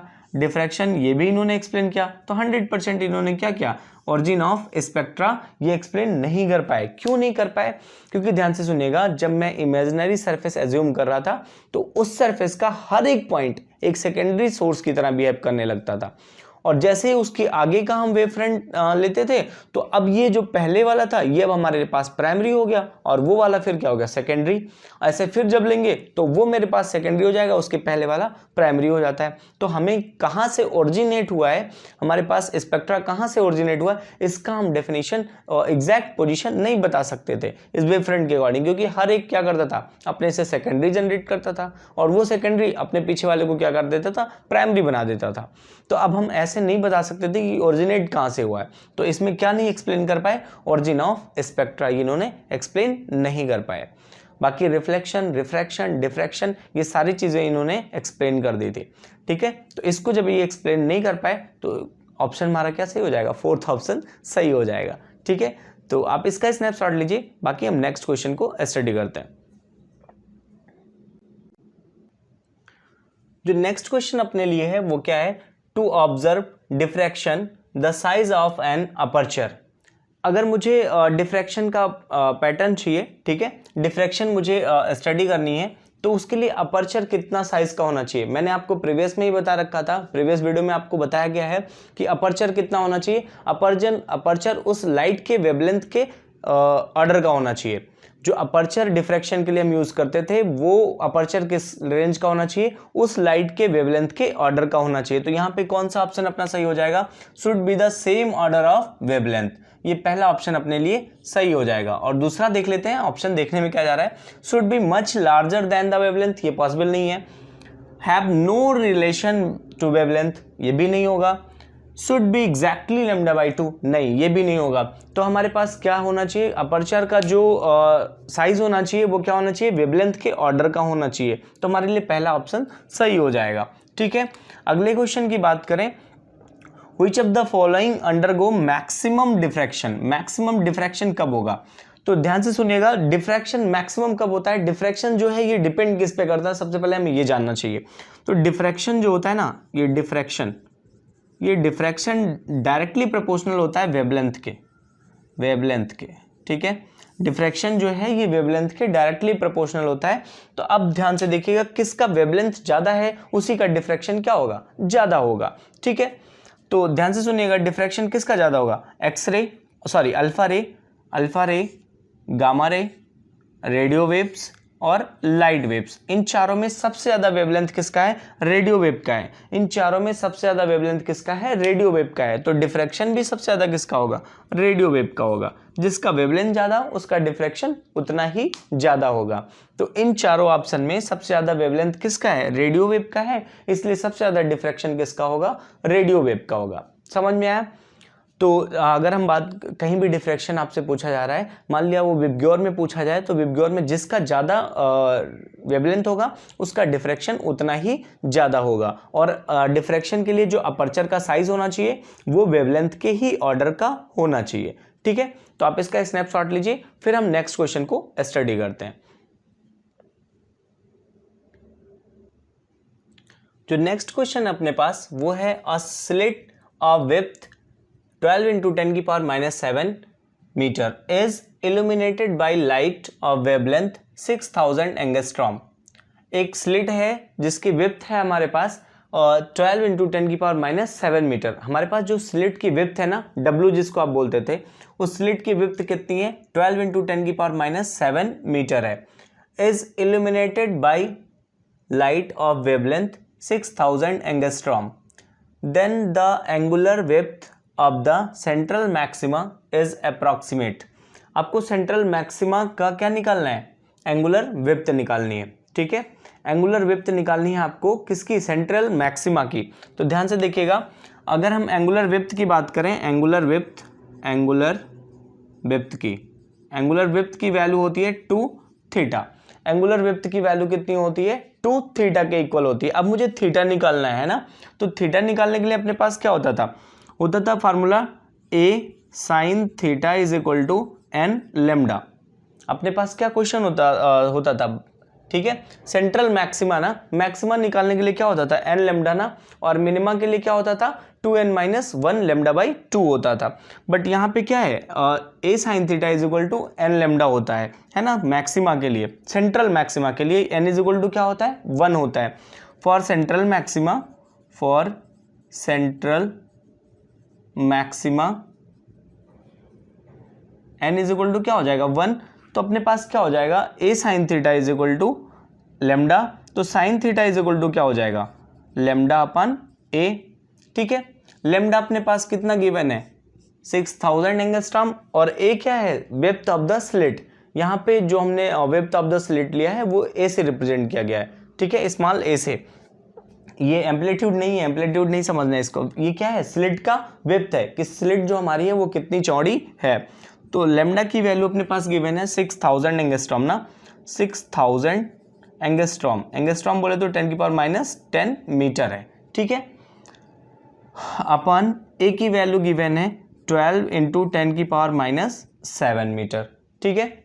12 into 10 की पावर -7 मीटर। अब इसको जो हम सिंप्लीफाई करेंगे तो अपने पास क्या हो जाएगा? ये -7 ऊपर जाएगा तो कितना हो जाएगा? +7, और ये 3 0 मिल करके +10 हो जाएगा, और +10 और -10 कैंसिल हो जाएगा। अपने पास बचेगा 6/12, और इसकी वैल्यू आ जाएगी 1/2। Sine theta is equal to मुझे क्या मिला? 1/2। तो थीटा इज, यहाँ पे ध्यान से देखिए, साइन थीटा की वैल्यू मेरे को मिला 1/2। तो थीटा की वैल्यू क्या आ जाएगी अपने पास? थीटा इज इक्वल टू कितना आ जाएगा? 30 डिग्री। साइन कितने की वैल्यू 1/2 होती है? साइन 30 डिग्री की वैल्यू होती है 1/2। तो थीटा की वैल्यू मुझे कितना मिल गया? 30 डिग्री। और मुझे निकालना क्या है? एंगुलर विड्थ निकालना है ना। एंगुलर विड्थ होता क्या है? 2 थीटा के इक्वल होता है। एंगुलर विड्थ जो होता है वो 2 थीटा के इक्वल होता है, और थीटा की वैल्यू मेरे पास 30 डिग्री आई है, तो एंगुलर विड्थ क्या हो जाएगा? 30 × 2, और कितना आ जाएगा? 60 डिग्री। तो 60 डिग्री अपने पास ऑप्शन में 30 60, ये ऑप्शन सही हो जाएगा, ठीक है। आप ध्यान से समझिएगा, जो एंगुलर विड्थ होता है वो 2 थीटा के इक्वल होता है, और इसमें कह रखा है कि सेंटर हमारा क्या है, मैक्सिमा है। सेंटर जब मैक्सिमा होता है तो उसके लिए हमारे पास फार्मूला होता है a sin theta is equal to n lambda होता है। a sin theta is equal to क्या होता है, n लेमडा। और अगर मिनिमम होता तो a sin theta is equal to क्या होता है, 2n-1 लेमडा बाई 2 होता है। ठीक है, तो हमारे पास क्या हो गया, सेंटर मैक्सिमा है, सेंट्रल मैक्सिमा है तो a sin theta is equal to n lambda.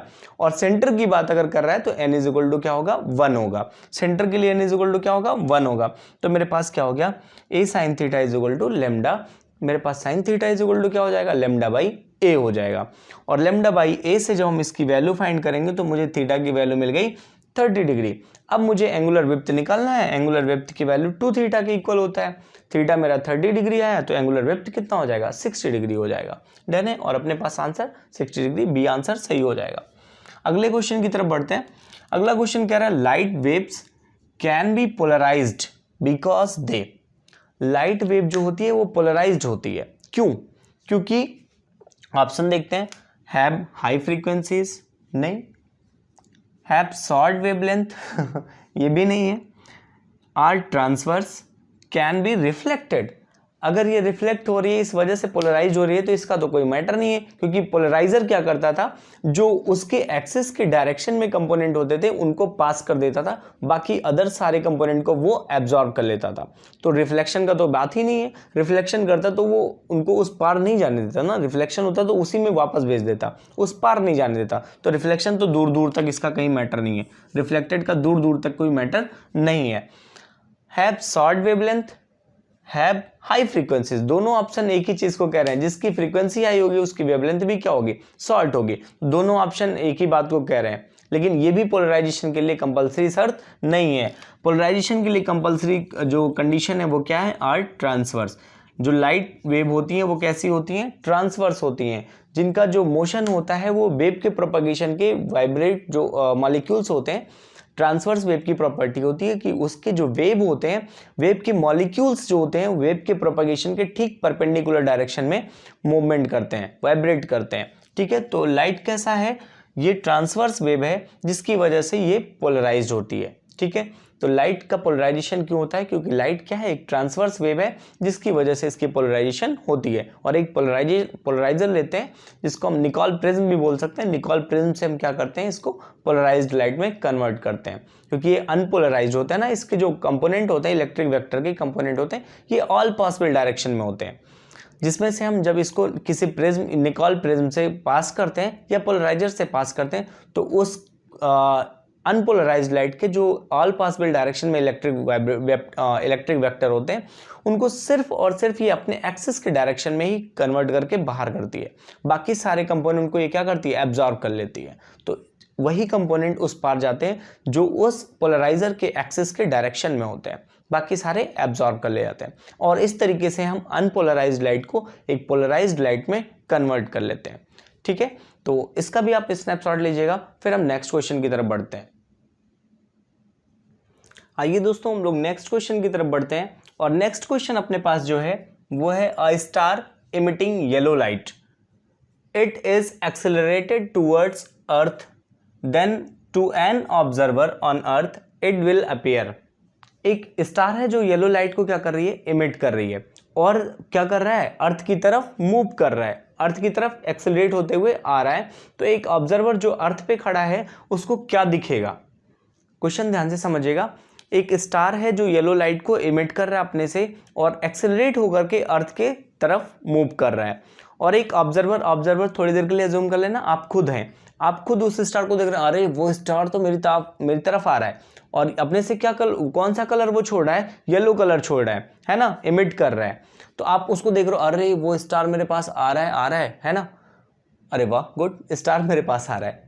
क्योंकि आप कहते हो ना कि तुम्हारे लिए मैं चांद तारे तोड़ के ला सकता हूँ, तो तुम्हारे लिए अगर आप चांद तारे तोड़ के ला सकते हो तो तारा खुद आपके पास आ रहा है, तो अब तुम्हें तोड़ के लाने की जरूरत नहीं है। तो वो स्टार येलो कलर अपने से इमिट करते हुए अर्थ की तरफ एक्सेलरेट होते हुए आ रहा है, और जब स्टार अर्थ की तरफ आ रहा है तो ऑब्जर्वर मतलब आप जो हैं उस स्टार को देख रहे हैं, तो आपको क्या दिखेगा, ध्यान से देखिएगा। ऑप्शन है शाइनिंग येलो, वो जो स्टार आ रहा है वो ग्लो करेगा किस कलर के साथ, येलो कलर के साथ। और सेकंड ऑप्शन है ग्रेजुअली चेंजिंग द वॉलेट, ठीक है, वो वॉलेट में चेंज होता हुआ दिखेगा, या ग्रेजुअली चेंजिंग टू रेड या अनचेंज्ड। वो आपको कैसा दिखेगा, जो स्टार एक्सेलरेट होते हुए अर्थ की तरफ आ रहा है और आप उसको देख रहे हो ऐसे, है ना, तो वो आपको कैसा दिखेगा, ध्यान से देखिए। जब जैसे जैसे वो अर्थ के पास आता जाएगा उसकी इंटेंसिटी क्या होती जाएगी, बढ़ती जाएगी ना। और अर्थ के पास जब वो आएगा, तो ध्यान से देखिएगा, अर्थ के पास आएगा तो इंटेंसिटी उसकी क्या होगी, बढ़ती जाएगी, इंटेंसिटी इंक्रीज होगी। और इंटेंसिटी इंक्रीज होगी तो वेवलेंथ क्या होगा, डिक्रीज होगा। वेवलेंथ क्या होगा, डिक्रीज होगा। और वेवलेंथ डिक्रीज होगा और इंटेंसिटी इंक्रीज होगी, तो सबसे कम वेवलेंथ किसका है, सबसे कम वेवलेंथ किसका है, वॉलेट का है। सबसे कम वेवलेंथ किसका है, वॉलेट का है। तो हमारे पास क्या हो जाएगा, ये वो धीरे धीरे किस में चेंज होता हुआ दिखेगा, हमें वॉलेट में चेंज होता हुआ दिखेगा। वो जो येलो से टिमटिमाता हुआ आ रहा था मेरे पास ना, ग्लो करता हुआ आ रहा था, वो धीरे धीरे किस में चेंज होता हुआ दिखेगा, वॉलेट में, क्योंकि वॉलेट की इंटेंसिटी लगातार इंक्रीज करती जाएगी और वेवलेंथ उसका लगातार क्या होता जाएगा, डिक्रीज होता जाएगा। क्योंकि जब वो स्टार आपके पास आता जाएगा तो इंटेंसिटी आपको धीरे धीरे उसकी इंक्रीज होती हुई महसूस होगी और वेवलेंथ उसका क्या होता जाएगा, डिक्रीज होता जाएगा। ऐसा कंडीशन वॉलेट के साथ हो रहा है कि लगातार उसकी इंटेंसिटी क्या होगी, इंक्रीज होती जाती है। तो वॉलेट की इंटेंसिटी क्या होती है, हाई होती है, और वेवलेंथ क्या होता है, कम होता है, ठीक है। तो हमारे पास जो ऑप्शन हो जाएगा ग्रेजुअली चेंज टू वॉलेट, वो धीरे धीरे किस में चेंज होता जाएगा, वॉलेट कलर में चेंज होता चला जाएगा। नेक्स्ट क्वेश्चन की अगर हम बात करें, a star emits light of 5500 angstrom. एक स्टार है जो लाइट अपने से एमिट कर रही है जिसका वेवलेंथ कितना है, 5500 एंगस्ट्रॉम है। It appears blue to an observer on earth. एक लाइट है जो अपने से कितना वेवलेंथ इमिट कर रहा है, 5500 एंगस्ट्रॉम का वेवलेंथ इमिट कर रहा है। एक लाइट है जो अपने से 5500 एंगस्ट्रॉम का वेवलेंथ इमिट कर रहा है, और एक बंदा है जो अर्थ पे खड़ा है, उसको ये कैसा दिख रहा है, ब्लू दिख रहा है, ठीक है। उसको ये कैसा दिख रहा है, ब्लू दिख रहा है। ये मान लिया आप खड़े हैं अर्थ पे ना, तो आपको ये कैसा दिख रहा है, ब्लू कलर का दिख रहा है। अरे वो ब्लू है, पानी पानी नहीं है, ठीक है, ब्लू कलर का ये दिख रहा है, ठीक है। तो इसमें से कौन सा कंडीशन हो सकता है। और पहले तो हम ब्लू कलर के वेवलेंथ की बात करें, तो ब्लू कलर का जो वेवलेंथ होता है ना, ब्लू कलर का वेवलेंथ वो 5500 से क्या होता है, कम होता है, लेस देन होता है 5500 एंगस्ट्रॉम से। ब्लू कलर का जो वेवलेंथ होता है वो 5500 एंगस्ट्रॉम से क्या होता है, कम होता है। और जब 5500 एंगस्ट्रॉम से कम होता है मतलब वेवलेंथ कम, तो उसकी इंटेंसिटी क्या हो रही है, उसको बढ़ी हुई महसूस हो रही है। अब उसकी इंटेंसिटी उसको जब लगातार बढ़ा हुआ महसूस हो रहा है, मतलब वो ऑब्जेक्ट क्या कर रहा है, मेरे पास आ रहा है ना, पास आएगा तभी तो उसको इंटेंसिटी में फ्रीक्वेंसी जो है, फ्रीक्वेंसी मुझे बढ़ी हुई महसूस होगी। यहाँ इंटेंसिटी नहीं, आप फ्रीक्वेंसी लिख लो बच्चे, हाँ, इसकी फ्रीक्वेंसी क्या होगी, बढ़ी हुई महसूस होगी, फ्रीक्वेंसी, फ्रीक्वेंसी, ठीक है, फ्रीक्वेंसी। उसकी फ्रीक्वेंसी लगातार आपको क्या होगी, बढ़ी हुई, क्योंकि डॉपलर इफेक्ट में फ्रीक्वेंसी को एक्सप्लेन किया गया था ना। डॉपलर इफेक्ट में जो हमारी न्यू फ्रीक्वेंसी न्यू डैश आई थी वो कितनी आई थी, nu dash is equal to nu 1 + v/c। यही तो हमारा डॉपलर इफेक्ट था ना, जो हमारी फ्रीक्वेंसी चेंज हो रही थी। तो जैसे जैसे वो आपके पास आता जाएगा उसकी इंटेंसिटी बोले तो उसकी फ्रीक्वेंसी आपको बढ़ी हुई महसूस होगी, इंक्रीज महसूस होगी। और जब फ्रीक्वेंसी इंक्रीज होती है तो वेवलेंथ डिक्रीज हो जाता है, ठीक है। ऐसे ही यहाँ पे होगा, क्योंकि वेवलेंथ जो है वो ब्लू कलर का वो 5500 एंगस्ट्रॉम से लेस होता है, और वेवलेंथ जब लेस होगा तो उसकी फ्रीक्वेंसी क्या होगी, हाई होगी। और फ्रीक्वेंसी हाई होने का मतलब वो ऑब्जेक्ट जो है वो आपके पास आ रहा है। पास आने का कंडीशन कौन सा है, स्टार जो है, स्टार आपके क्या हो रहा है, पास आ रहा है, तभी तो उसकी वेवलेंथ क्या हो रही है, उसको घट कम महसूस हो रहा है ना, ब्लू कलर का दिख रहा है। वो इतना एंगस्ट्रॉम रेडिएट कर रहा है, स्टार जो है वो इतना रेडिएट कर रहा है, और हमको दिख क्या रहा है, ब्लू दिख रहा है, जिसकी वेवलेंथ क्या है, इससे कम है।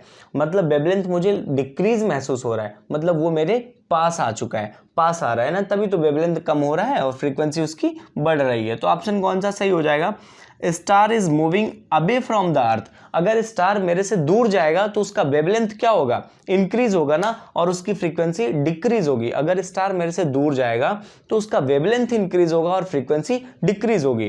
तो ऐसा हो नहीं रहा है, वेवलेंथ यहाँ डिक्रीज हो रहा है, फ्रीक्वेंसी इंक्रीज हो रही है।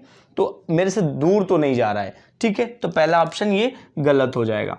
Star is stationary, star stationary अगर होता तो मुझे वही कलर दिखता जिस कलर को वो रेडिएट कर रहा होता है, लेकिन ऐसा नहीं है, मुझे उसका वेवलेंथ क्या हो रहा है, डिक्रीज मिल रहा है, तो स्टेशनरी भी नहीं होगा ये। स्टार इज मूविंग टूवर्ड्स अर्थ, हाँ अर्थ की तरफ वो मूव जरूर कर रहा है, और नन ऑफ द अबव तो होगा ही नहीं क्योंकि ये अर्थ की तरफ मूव कर रहा है, तभी उसका वेवलेंथ उसको डिक्रीज महसूस हो रहा है और इंटेंसिटी या फ्रीक्वेंसी उसको बढ़ी हुई महसूस हो रही है।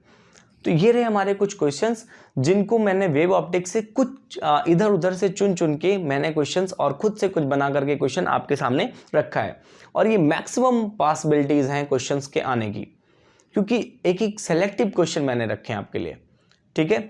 तो आप वीडियो को बिना स्किप करते हुए पूरे के पूरे क्वेश्चन जरूर सॉल्व कीजिएगा, और प्रीवियस वीडियो को भी जरूर देखिएगा, क्योंकि वहां से आपको बहुत ज़्यादा हेल्प मिलने वाली है आपके एग्जाम के लिए। और मेरी ये गारंटी है इन दोनों वीडियोस को इंक्लूड करके कोई भी ऐसा क्वेश्चन आपके एग्जाम में नहीं आएगा, वेव ऑप्टिक्स से स्पेशली, जो आपके इन दोनों वीडियोस से बाहर हो, क्योंकि मैंने पूरी की पूरी टॉपिक को दोनों को मिला करके कवर किया है। कुछ ऐसे टॉपिक्स थे जो फर्स्ट वीडियो में क्या हो गया कि माइंडली प्रेशर होने की वजह से स्किप हो गए, बट उसको मैंने यहाँ पे जरूर कवर किया है, ठीक है। तो आप दोनों वीडियो को बिना स्किप किए हुए पूरी की पूरी देखना, और 100% मेरी गारंटी है आपको वेव ऑप्टिक्स से कोई भी ऐसा क्वेश्चन नहीं मिलेगा जो इन दोनों वीडियो से बाहर हो। तो आप लोग वीडियो को देखते रहिए, चैनल को सब्सक्राइब कर लीजिए, और वीडियोस को लाइक करके दोस्तों में अपने जरूर शेयर कीजिए, क्योंकि आप अगर किसी बच्चे का हेल्प करते हो ना, तो वो बच्चा आपको थैंक्स बोलता है, और कहीं ना कहीं आप बड़े खुश होते हो कि मैंने आज किसी की हेल्प करी है, मेरी वजह से आज कोई कुछ अच्छा कर रहा है, ठीक है। तो इस वजह से आप चैनल को जरूर शेयर करो अपने दोस्तों में, और लाइक जरूर करो वीडियोस को, और सब्सक्राइब जरूर कर देना चैनल को। Thank you.